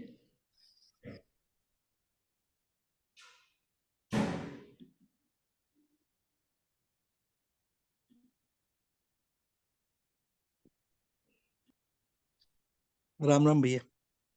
राम राम। भैया मुझे गुरुमंडल के बारे में थोड़ी जानकारी चाहिए थी। जैसे गुरुमंडल हमारी यात्रा में क्या रोल प्ले करता है, और ये गुरुमंडल में जो गुरु रहते हैं ये भी क्या चेंज होते रहते हैं या स्थायी रहते हैं? देखिए, गुरुमंडल आप गुरु को ही गुरुमंडल समझिए। सतगुरु, जैसे हमने कई बार चर्चा करी है कि सतगुरु मतलब नियक्षर। ठीक है। और नियक्षर कुछ अलग नहीं है। नियक्षर मतलब परमात्मा, या नाम जिसको कहते हैं, मतलब परमात्मा, सत्य स्वरूप। अब हमारी बुद्धि बहुत छोटी है। अभी मैं अगर आपको गुरुमंडल समझाने जाऊंगा ना, तो ना मेरे पास वैसे शब्द मिलेंगे, ना ही आप बुद्धि से समझ पाओगे। जैसे परमात्मा को हम लॉजिकली कह देते हैं परमात्मा, जो कि हम खुद ही हैं, लेकिन हमारी बुद्धि का काम नहीं है, हमारी बुद्धि नहीं समझ सकती उसको। वो डिफरेंट डायमेंशन है। जैसे हमको 5 इंद्रियां हैं, हम 5 इंद्रियों से इंफॉर्मेशन लेते हैं। हमारी नाक है, नाक से स्मेल लेते हैं, लेकिन ऐसे जानवर है उसको बहुत स्ट्रॉन्ग इंद्री होती है सूंघने की। कुत्ता दूर से सूंघ लेता है, या जो बाज होता है वो दूर से देख लेता है। हमारी आंखें कमजोर, हम नहीं देख सकते। तो अलग योनि को अलग इंद्रियां होती है, और अलग अलग इंद्रियों का पावर होता है। तो संसार की जो भी हम इंफॉर्मेशन लेते हैं इस इंद्रियों से लेते हैं, लेकिन हो सकता है ऐसी अलग इंद्री हो जिससे हम परमात्मा को सेंस कर पाए। उसको छठी इंद्री, 7वीं इंद्री कह दो। लेकिन प्रकृति ने हम इंसानों को इंद्री नहीं दी है। तो जब हमको इंद्री ही नहीं दी है, तो वो हम कैसे समझ सकेंगे, कैसे सेंस कर सकते हैं? जैसे सांप होता है, सांप बहरा होता है, सांप को एक कान नहीं होते, सांप सुन नहीं सकता। हालांकि अभी कुछ रिसर्च हुआ है कि सांप जो है अपनी स्किन के थ्रू वो तरंगे लेता है और सुनने की कोशिश करता है। लेकिन फिर भी अभी तक साइंस का यही मानना था कि सांप सुन नहीं सकता, क्योंकि सांप के पास वो इंद्री नहीं है। ऐसा ही सोचो, हमारे पास अगर देखने की आंखें नहीं होती तो हम संसार कैसे देखते? हमारे लिए संसार होता ही नहीं ना। या हम कोई भी आवाज नहीं सुन सकते, तो हमारे लिए तो ध्वनि आवाज होती ही नहीं। ऐसे ही परमात्मा को समझने के लिए वैसी इंद्रिय हमको दी नहीं गई है, प्रकृति ने दी नहीं है। हम अपनी छोटी बुद्धि से सिर्फ कहते हैं कि नियक्षर, परमात्मा, सत्य स्वरूप, आत्मा, लेकिन समझने के लिए बहुत गहरा अनुभव चाहिए, और वो समझा हुआ अनुभव कोई किसी को बता नहीं सकता। इसलिए आज तक जितने भी अनुभवी हुए, किसने भी परमात्मा की व्याख्या नहीं कर पाया, क्योंकि वो इंद्रिय हमको दी नहीं गई है। ऐसे ही जो गुरुमंडल की बात आप कह रहे हैं ना, वो गुरुमंडल मतलब परमात्मा। सतगुरु जो आते हैं, परमात्मा सत्य स्वरूप से वो नियक्षर आता है, वो एक अंश आता है। पृथ्वी का जो सिस्टम है, जो 3 लोक का जो सिस्टम है, उस सिस्टम का पार्ट बनता है। और जिन जीवात्मा को वापस ले जाना होता है, उनके अंदर वो तत्व डाल के उनको पूरा परमात्मा बना के वापस ले जाता है, वापस सत्य स्वरूप में ले जाता है। तो निअक्षर का ही देखो मतलब है, नि अक्षर, जो अक्षर में नहीं आता, निशब्द। कबीर साहब कहते हैं निशब्द, जिसके लिए शब्द ही नहीं है, शब्दों से परे है, 52 अक्षरों में नहीं आता। 52 अक्षर मतलब हमारी बुद्धि में नहीं आएगा, 5 इंद्रियों से हम समझ नहीं सकते। इसलिए गुरुमंडल का जो गुरु होते हैं अलग अलग नहीं होते, सब सतगुरु निअक्षर स्वरूप होते हैं, नाम स्वरूप होते हैं। क्योंकि जब मैं कहूंगा गुरुमंडल, तो एकदम हमारे इमेजिनेशन क्या करेंगे कि जैसे हम यहाँ इंसान हैं, तो वहां भी इंसानों जैसे लोग रहते होंगे, 10-15 या 500, 5000 ऐसे कुछ इंसान होते होंगे। क्योंकि हमारी बुद्धि अभी तक जो इन्फॉर्मेशन जो हमारे अंदर जो इनपुट जाता है वही आउटपुट जाता है। इंडिया में सफेद हाथी नहीं है, लेकिन मैं अगर आपको कहूँ सफेद हाथी, तो आपके माइंड में एकदम इमेजिनेशन आ जाएगा सफेद हाथी का। ऐसे ही जब, इसलिए मैं गुरुमंडल की बात ज्यादा नहीं करता। गुरुमंडल जैसे कहूंगा, इमेजिनेशन आ जाएगा कि हमारी तरफ कुछ वहां पे लोग हैं, लेकिन वो अलग डायमेंशन है। अभी समय नहीं आया है, अभी हमारा ऐसा अनुभव नहीं है कि हम वो बात सुने समझे। वो खुद हम सब अनुभव करेंगे, और जो ज्ञानी वहां तक पहुंच जाता है वो खुद निरक्षर स्वरूप हो जाता है। वो चाहे तो हमेशा के लिए स्थित प्रज्ञा, मतलब परमात्मा में सत्य स्वरूप में एक हो जाते हैं। लेकिन ऐसी भावना होती है कि जगत कल्याण करे, वो दूसरों के मोक्ष के लिए निमित्त बनते हैं। तो वो कुछ जीव सिलेक्ट करते हैं, तो वो सत्य स्वरूप में जाग के भी वापस आते हैं हमारे लिए, हमको यहाँ से छुड़ाने के लिए। जैसे मैं हर बार एग्जांपल लेता हूँ कि किसी का बेटा जेल में है, तो उसका बाप, वो भी जेल में आके रहता है उसके साथ, उसकी सजा कम करने के लिए। तो वो भी जेल की पीड़ाएं भोगता है, वो भी जेल का फीके दाल चावल खाता है, वो भी जेल के कपड़े पहनता है, वो भी जेल में जेल जैसा ही रहता है। क्यों? क्योंकि अपने बच्चे से प्रेम है, करुणा है। ऐसे ही सतगुरु को हमारे से, हमसे करुणा होती है। पार ब्रह्म में बहुत सारे जीवात्मा है, जिसको निगोद कहते हैं, बहुत सारे जीवात्मा अभी कोमा में है, और मोक्ष में बहुत सारी आत्मा चली गई। लेकिन जो बीच बीच का सिस्टम है, जो त्रिलोकी है, जो 3 लोक है, पाताल लोक, मृत्यु लोक, स्वर्ग लोक, यहाँ पे जो एनर्जी है, यहाँ पे जो जीवात्मा है, वहाँ वो फिक्स है, उनका अमाउंट फिक्स है। जितनी जीवात्माओं के इन 3 लोक से मोक्ष मिलेगा, उतनी पर ब्रह्म से या निगोद से वो जीवात्माएं इस सिस्टम में आएंगी, इस डायमेंशन में आएंगी। अभी वो डीएक्टिव है, कोमा में है, वो फिर यहाँ आएंगी, उसमें चेतना जुड़ जाएगी, और वो जीवात्मा अहंकार जागृत हो जाएगा, फिर वो इंडिविजुअल हो जाएगा। फिर पहला शरीर होगा, एक तत्व का होगा, बैक्टीरिया होगा, बैक्टीरिया से एवोल्यूट होते होते इंसान बनेगा, फिर इंसान में अज्ञान आएगा, बुद्धि बढ़ेगी, फिर कर्मों के चक्कर में फंस जाएगा। फिर जब सतगुरु मिलेगा, इसको रिवर्स डायरेक्शन में ले जाएगा। फिर गुरु हमको ज्ञान देते हैं, धीरे धीरे धीरे फिर वो जो अज्ञान हमारे अंदर आ गया उसको मिटा के, फिर 10वें द्वार के पास हमारे स्वरूप में वो वापस ले जाते हैं। तो ऐसा है, पूरा कुदरत का गणित है, कुदरत का सिस्टम है। हम अभी और अनुभव करना है कि नियक्षर कैसे काम करता है, नियक्षर का मतलब क्या है, निज नाम का मतलब क्या है, वो उसकी पावर कैसे काम करती है। गुरुमंडल के गुरु को इतनी करुणा क्यों होती है, और वो हर युग में आते हैं। कबीर साहब ने कहा है मैं बार बार आता हूँ, गुरु महाराज ने कहा है मैं बार बार आता हूँ, तुलसी साहब ने कहा है। तो आप बार बार क्यों आते हैं, और कब तक आएंगे, और कितनी सृष्टियां आने वाली हैं, जो उनको पहले से ही डिसाइडेड होता है कि इतनी सृष्टि में मैं आऊंगा। जीव सिलेक्टेड होते हैं जिनको नाम जागृत करते हैं। जब तक नाम जागृत की हुई जीवात्मा मोक्ष में नहीं जाती तो गुरु भी मोक्ष में नहीं जाता। ठीक है मोहन जी, ये कुछ बातें हमने निरीक्षण और गुरुमंडल की करी, पर मैं चाहता हूँ उसमें हम सबका अपना अपना अनुभव हो तो उससे बहुत बढ़िया रहेगा। भैया ये जो आप बोल रहे हैं मोक्ष में जाने के बाद, क्या मोक्ष में जाने के बाद भी ईश्वर हमें वापस भेज सकता है अगर आत्मा की इच्छा नहीं भी हो तो? देखिए, पहली बात तो कोई ईश्वर वहां बैठा नहीं है भेजने के लिए या बुलाने के लिए। वो जो सत्ता स्वरूप है ना, वो अपने आप में स्वरूप है, उसका गुण स्वरूप का है, वो अपने आप में मस्त है। और मोक्ष का मतलब ये होता है कि जो फ्री हो गया, वो गुरु चाहे तो अपनी मर्जी से, अगर वो ज्ञान अनुभव हो गया और करुणा है, तो गुरु के अपने हाथ में होता है कि जो प्रकृति का सिस्टम है, अभी प्रकृति को छोड़ के परमानेंटली परम मोक्ष जिसको कहते हैं, परम मोक्ष में जाके विलीन हो जाए, या अभी कुछ यहाँ कार्य करना है, यहाँ जो जीवात्मा फंसी हैं उनको निकालने का कार्य करना है, वो खुद डिसाइड करते हैं। और खुद डिसाइड तभी होता है जब वो मोक्ष में पड़ जाते हैं। परम मोक्ष से कोई वापस नहीं आता, लेकिन मोक्ष से वापस आ सकते हैं जो गुरु कर्मों का जो नियम है उससे पार चले जाते हैं। मैंने कई बार कहा है कि कुछ धर्मों में से माना जाता है कि कर्म खत्म हुआ और परम मोक्ष हो गया, लेकिन कर्म जीरो हुए और परम मोक्ष के बीच में एक लेवल आती है मोक्ष की। तो मोक्ष में जो गुरु पहुंच जाते हैं वो उनका खुद का डिसीजन होता है कि वापस प्रकृति में जाना है, वापस जेल में जाना है और निकाल के आना है, या परम मोक्ष में जाना है।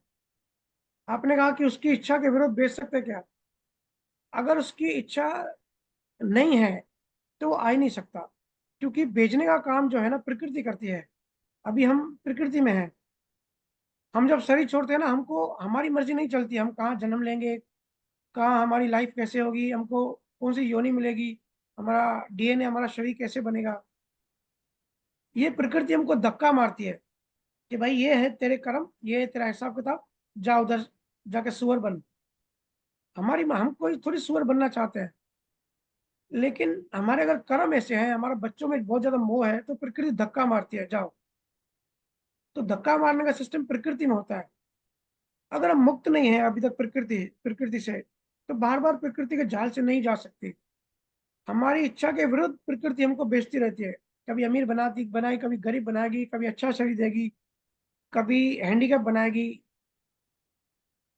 कभी सुखी बनाएगी, कभी दुखी बनाएगी। तो हमारे हाथ में थोड़ी होता है, वो प्रकृति धक्का मारती है। मतलब प्रकृति धक्का कैसे मारती है? करेंसी से। कौन सी करेंसी? कर्मों की करेंसी, कर्मों की ऊर्जा, कर्मों की फोर्स। जैसे ग्रेविटेशनल ऊर्जा होती है ना, gravitational force, weak nuclear, strong nuclear, ऐसे 4 टाइप की बेसिक फंडामेंटल फोर्स होती है। वैसे ही ये फोर्स होती है कर्मों की फोर्स, कर्मों की एनर्जी। तो कर्मों की जो फोर्स है वो हमको धक्का मार के ले जाती है, हम चाहे चाहे न चाहे। लेकिन जो ज्ञान अनुभव हो जाता है, जब ज्ञान वैराग्य हो जाता है, जब मोक्ष में चले जाते हैं और मोक्ष हो गया, सतगुरु चाहे तो वहां से परम मोक्ष में जा सकता है, वो बीच का दरवाजा होता है। चाहे तो परम मोक्ष में चले जाए, स्वरूप में हमेशा के लिए स्थित हो जाए, चाहे तो करुणा करके वापस आए। तो गुरुओं की अपनी मर्जी होती है, इसके लिए कहते हैं ना सतगुरु परमात्मा से बड़े होते हैं, क्योंकि स्वरूप तो क्या है, वहां पे स्थिर है, वो अपने मजे में, अपने मस्ती में मस्त है। वो कैसे मस्त है वो भी मुझे शब्द नहीं मिल रहे हैं बताने के लिए, क्योंकि उसके बारे में बताया नहीं जा सकता। वेद कहते हैं वो अचिंतनीय है, उसका चिंतन नहीं कर सकते, उसके बारे में बात नहीं कर सकते। तो वो कहते हैं इतना बोलो नेति नेति, सब छोड़ते जाओ। जो भी छोड़ने के बाद ये भी नहीं है, वो भी नहीं है, जो लास्ट में बचे वो है परमात्मा। तो वो अचिंतनीय है। फिर भी हम भाषा में कहते हैं परमात्मा, आत्मा, सत्व स्वरूप। तो वो सत्व स्वरूप तो अपने मस्ती में मस्ती है, अपने रूप में है, अपने गुण में है। सतगुरु कबीर साहब ने क्यों कहा है कि उससे भी बड़ा है? अगर सतगुरु सामने आएंगे और परमात्मा आएंगे, मैं पहले सतगुरु के पैर पड़ूंगा, क्योंकि सतगुरु आते हैं अपनी मर्जी से हमको बचाने। वो पूरा परम सुख छोड़ के, आनंद पद छोड़ के वो जेल में आते हैं प्रकृति के, हमारे ऊपर करुणा करते हैं, इसलिए पहले वो धन्य है। तो सतगुरु की अपनी मर्जी होती है, तभी तो वो सतगुरु होते हैं। पूरे कायनात में ऐसी कोई फोर्स नहीं है, क्योंकि उनको फोर्स का नॉलेज, फोर्स का ज्ञान हो जाता है। पूरी प्रकृति में ऐसा एक भी फोर्स नहीं है, क्योंकि वो प्रकृति के ऊपर चला गया, मन के ऊपर चला गया। अब मन उसको फंसा नहीं सकता, कोई वासना उसमें है नहीं, उसको कुछ चाहिए नहीं। जिसको कुछ नहीं चाहिए वो गुलामी से छूट गया। जब तक कोई भी चाहत है तो फंस गया। ये भी जब मैं हमको शब्दों में कहना पड़ रहा है कि गुरु चाहत करते हैं कि इसको, इस जीवात्मा को मुक्ति मिले, लेकिन वो चाहत नहीं होती है, क्योंकि हम संसार में यही भाषा यूज करते हैं। वो चाहना नहीं होती, वो करुणा होती है। वो करुणा के तहत आते हैं, चाहत के थ्रू नहीं आते हैं, क्योंकि जब तक एक भी चाहना है, एक भी इच्छा है, मोक्ष नहीं है। इसलिए कहते हैं ना, ज्ञानियों का मोक्ष बहुत बाद में मिलता है, भक्तों को पहले मिलता है। क्योंकि ज्ञानी कहते हैं ज्ञान दो तो मोक्ष मिलेगा। उनकी मोक्ष की इच्छा होती है, जो अंतिम पड़ाव है, अंतिम कठिनाई है, अंतिम बाधा है। भक्त कहता है कि अभी सब तू जान, हमको मोक्ष में भेज, हमको नरक में भेज, हमको स्वर्ग में भेज, हमको धरती में फंसा, अब सबने सब समय पर कर दिया तेरे को। अभी तू और तेरा प्रेम, हम खो गए, हम है ही नहीं। वक्त जल्दी आता है मोक्ष में, क्योंकि उसमें उनका मन टूटने लगता है, मन फ्रैक्चर होने लगता है, अहंकार फ्रैक्चर होने लगता है। ठीक है मोहन जी। हेलो भैया एक और सवाल है मेरा। जी। जैसे ध्यान तो करते ही हैं अब हम, तो ध्यान के बाद जैसे हम काम में भी लगे रहते हैं, कहीं ऐसी अवस्था भी आ जाती है जो मालिक से प्रार्थना चलती रहती है, क्या वो वेव्स मालिक तक पहुंच जाती है? बहुत बढ़िया सवाल किया आपने। गुरु नानक साहब जब दुकान पे बैठते थे ना, किरानी दुकान संभालते थे, पहले बहुत साल उन्होंने अकाउंटिंग करी, फिर किराने की दुकान भी संभाली। तो ध्यान पूरा परमात्मा में रहता था, ज्ञान में रहता था। जब भी वो अकाउंटिंग करते थे, किसी को कुछ अनाज देने के लिए, 1 किलो, 2 किलो, 3 किलो, 5, 6, 7, 8, 9, 10, 11, 12, 13, 13 पे वो अटक जाते थे। 13 पे श्रुति बिल्कुल परमात्मा हो जाते थे। कहते थे इनको 13 के आगे गिनती कभी गई नहीं। 13 मतलब 13, सब 13। गुरु नानक जी ने हुक्म दिया है कि हुक्म के भाड़े में रहो। तो उनकी इतनी श्रुति रहती थी। तो पूरा जीवन हमने स्टडी किया है, पूरा जीवन उन्होंने यात्रा करी, इतनी कठिनाई, क्योंकि अंदर से, सतगुरु के अंदर से करुणा निकलती है। बाहर कोई भी कार्य करते थे, कोई भी एक्टिविटी करते थे, अंदर से उनकी तार लगी रहती थी। इसको कहते हैं सहज समाधि। आपका सवाल था कि क्या ऐसी अवस्था आ सकती है? बिल्कुल आती है, अगर हम सस्ते अध्यात्म में नहीं है। सिर्फ दिखावा नहीं है बाहरी बाहरी, कि भाई हम तो संसार भी जिएंगे, संसार में पैसा भी कमाएंगे, और एक इज्जत मान मर्यादा के लिए हमने मंदिर भी बनाया, हमने, हम गुरु भक्ति भी करते हैं, लेकिन दिखाना संसार को है। अंदर में इंटेंशन ऐसा है कि संसार को दिखाएं कि हम भाई धार्मिक, बड़े धार्मिक स्थान है, ये बड़ा सस्ता अध्यात्म है। ऐसा नहीं। ऐसा अध्यात्म जो अंदर से जुड़ी है मालिक से, अंदर से जुड़े है परमात्मा से। बाहर कुछ भी होने दो, चाहे तू दुकान में बैठा, चाहे हॉस्पिटल में बैठा, जहां भी बैठा। कबीर साहब जब भी, अभी कबीर साहब का मैं, पता नहीं, केवल ज्ञानियों के लिए मेरे अंदर बहुत ज्यादा प्रेम है। अभी मेरा वाराणसी जाने का भी रीजन कबीर साहब ही है। उन्होंने पूरी जिंदगी वाराणसी में रह के ज्ञान दिया। तो वो भी जब कपड़ा बना के जब बेचने जाते थे, तो बेच के जो उनको पूरा हफ्ता कपड़ा बुनते थे, और पहले के जमाने में एक दिन सिर्फ बाजार लगता था, वो जाके बाजार में बेच के आते थे, और जब वापस आते थे तो जो थोड़ा बहुत पैसा कमा के आते थे, वो तो कोई केवल ज्ञानी दिख गया, उनकी सेवा में, उनको खाना खिलाने में उनको खत्म कर देते थे। फिर घर जाके डांट खाते थे। तो इतनी करुणा। कबीर साहब के इतने सारे भजन हैं, जब वो कपड़ा बुनते थे, कपड़ा बनाते बनाते वो भजन भजन गाते थे। अब कबीर साहब की साखियां देखो, ऐसा लगेगा एक एक साखी में पूरा का पूरा ग्रंथ है। खुद परमात्मा से निकले हुए वो इतने प्रेम, इतने करुणा, इतना ज्ञान, इतना हाई लेवल के ज्ञान की वो परम चेतना से निकले हुए वो भजन है। तो कबीर साहब काम भी करते थे, तो काम करते थे, अपना जो शरीर का जो धर्म है वो धर्म निभाते थे, लेकिन अंदर में श्रुति ऐसी, इतना ज्ञान में उनका ध्यान था, इतना परमात्मा में ध्यान था कि परमात्मा का ज्ञान ही निकलता था। बैठे बैठे उनके पास कोई आया, सवाल करते थे, वो कपड़ा भी बुनते थे और उसको ज्ञान भी देते थे। कपड़ा भी बनाते थे और गीत भी गाते थे। कपड़ा भी बनाते थे और साखियों में उनका ज्ञान निकल जाता था। तो अगर साखियां कोई अच्छे से समझेगा, अच्छे से पढ़ेगा, तो पाएगा कि परम चेतना से निकला हुआ है। ऐसी सुखराम जी महाराज की वाणी जी है, उनकी आप साखियां देखिए, बहुत एक एक साखी हाई लेवल की। मीरा के भजन देखिए, ये ऐसा नहीं है कि किसी ने इंटेंशनली टाइम निकाल के बैठ के सोच समझ के निकाला है, सोच समझ के बनाया है। एक कवि, एक पोएट पोएट होता है ना, वो बैठ के शब्दों के समुद्र में डूब के वो शब्द लेके आता है, फिर कविता बनाता है। लेकिन कबीर साहब, मीराबाई ये सोच समझ के नहीं बनाते, ये उनके आनंद से, उनके प्रेम से, उनके करुणा से सहज निकलते हैं। तो सहज समाधि कैसी होती है, उसका प्रोसेस क्या है कि जैसे हमको पहला स्टेप हम ध्यान सिमरन करते हैं, वो पहली सीढ़ी है हमारे अंदर जाने की, क्योंकि हम संसार में भटकते हैं, प्रकृति में भटकते हैं। तो पहली सीढ़ी अंदर जाना। अंदर जाके जब ध्यान करते हैं, जब पुकारते हैं, तो सतगुरु से निरीक्षण मिलता है। जब पुकार सुनी जाती है, आपने कहा पुकार पहुंचती है, पुकार चेतना की, चेतना से निकली हुई पुकार चेतना तक पहुंचती है। कोई भी बात दिल की जितनी गहराई से निकलती है, सामने उतनी गहराई में जाती है। ऐसे ही अगर देखो, बहुत जीवों को परमात्मा में इंटरेस्ट नहीं होता, मोक्ष में इंटरेस्ट नहीं होता, ज्ञान में इंटरेस्ट नहीं होता। होते तो बोलते हम ज्ञान में है, लेकिन इंटरेस्ट संसार में होता है कि संसार बढ़े। तो उनको ऐसा लगता है कि अंदर से मोक्ष का इंटेंशन नहीं होता, अंदर से मोक्ष की इच्छा नहीं होती। ठीक है भाई, सब कर रहे हैं तो हम भी करते हैं।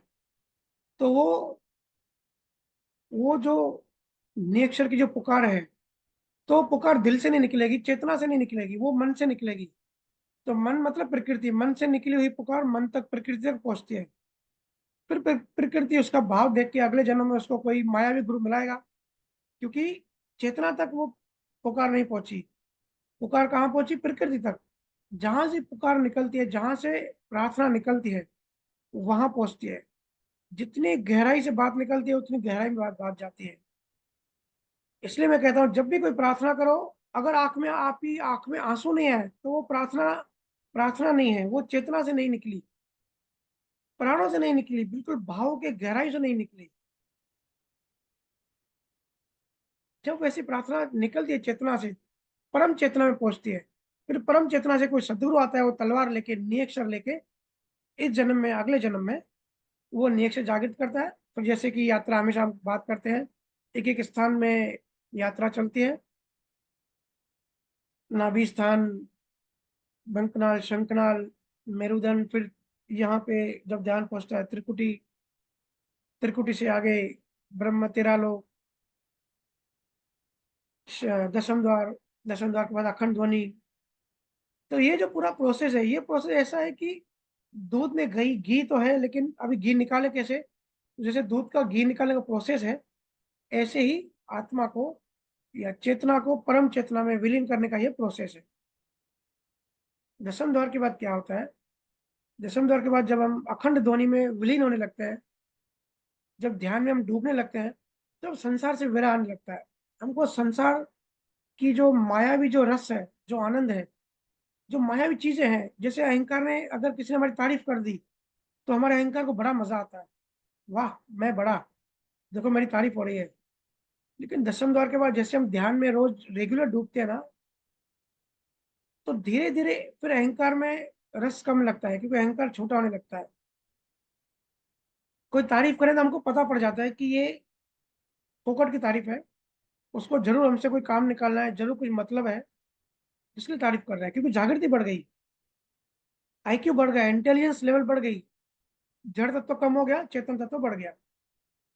फिर हमको तारीफ में रस नहीं आता, फिर दिखता है कि पूरा संसार मतलब का है, या मोर माया का कर्मों का जाल है, साधो ये मुर्दों का गाँव, ये पूरे के पूरे सब मुर्दे हैं, सब मरने वाले हैं।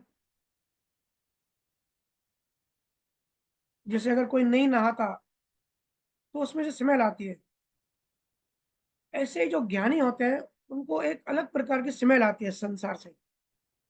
तो फिर वैराग्य, वितरागता, विरह आने लगती है, फिर चीजें संसार धीरे धीरे कम, जो इंटरेस्ट है, जो रुचि है, वो कम लगने लगती है।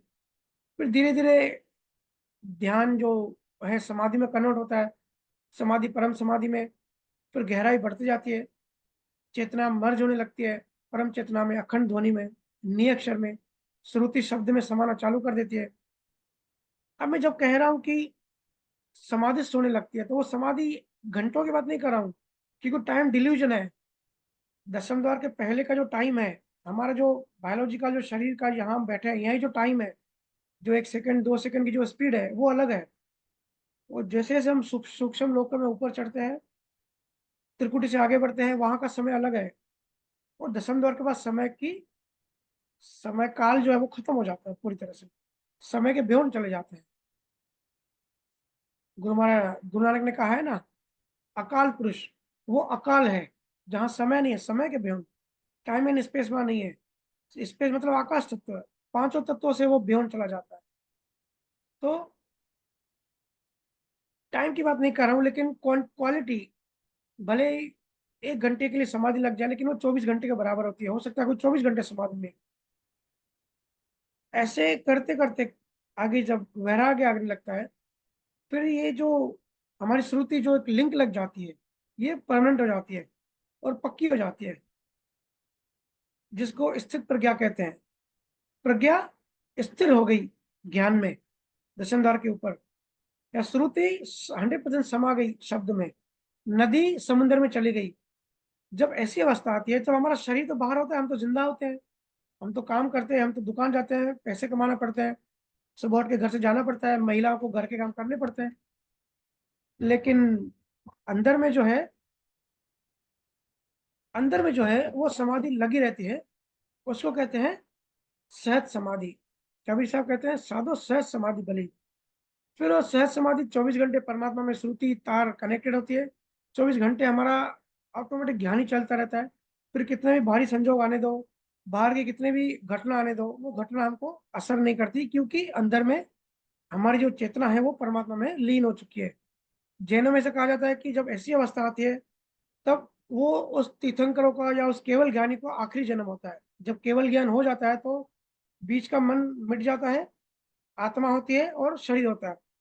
और वो शरीर का जब तक श्वास होती है, जब तक शरीर मिलता है प्रारब्ध कर्मों से, तो जब तक वो आखिरी श्वास होता है शरीर का, तब तक वो ज्ञानी होते हैं, ज्ञान देते हैं, या अपने आप में मस्त रहते हैं, लेकिन नया क्रिएशन नहीं करते, नए क्रम नहीं बनाते। तो ऐसे तीर्थंकरों को और केवल ज्ञानियों को मोक्ष मिलता है, ऐसे जैन धर्म में ऐसे बताया गया है। जो केवल ज्ञानी, जो निकेवल ज्ञानी, जो जो संत, जो सतगुरु है, बीच की जो तार खत्म हो जाती है, जीवात्मा खत्म हो जाती है, लेकिन करुणावश अगर वो आना चाहे तो सतगुरु बनकर प्रकृति में आते हैं।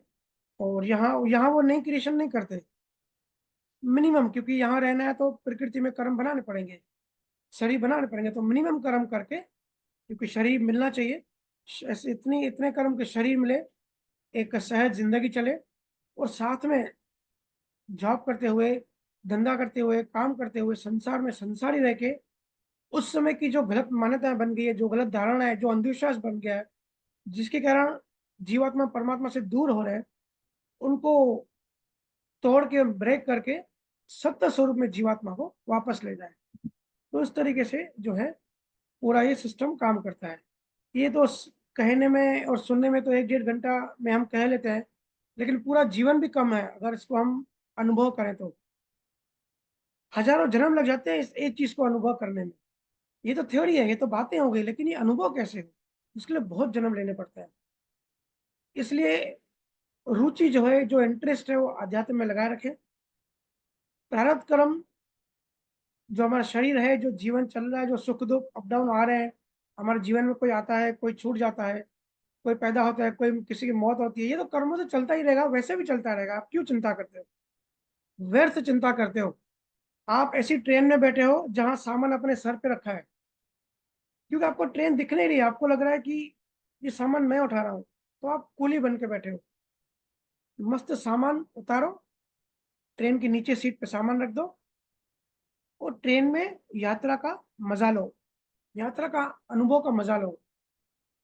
सारी चिंताएं, सारे बोझ फेंक दो, क्योंकि जो होना है वो वैसे भी होना ही है, वो होके रहेगा, होने को कोई टाल नहीं सकता।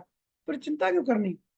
चिंता करते तब पहले जन्मों में जब आप कर्म बना रहे थे, मतलब अभी आप जिंदा तो अभी चिंता करो, अभी किसी का बुरा मत सोचो, अभी किसी की टांग मत खींचो, अभी किसी को अध्यात्म से, गुरु से, भक्ति से दूर करने का भाव मत करो, अभी किसी की इंसल्ट, किसी का अपमान मत करने का, किसी भी तरह का भाव मत करो। नहीं तो आगे आपको आने वाला है, आगे आपको ही भोगना पड़ेगा। और कुछ नहीं, तो अच्छे इंसान बनो, जितना हो सके करुणा का भाव रखे और सबका भला हो, सब कैसे मुक्ति की राह में आगे बढ़े। मुक्ति जो है मेन सेंटर पॉइंट पर रखो कि कैसे मुक्ति मिले, अभी मुक्ति मिले इसी पल, कोई मरने के बाद नहीं।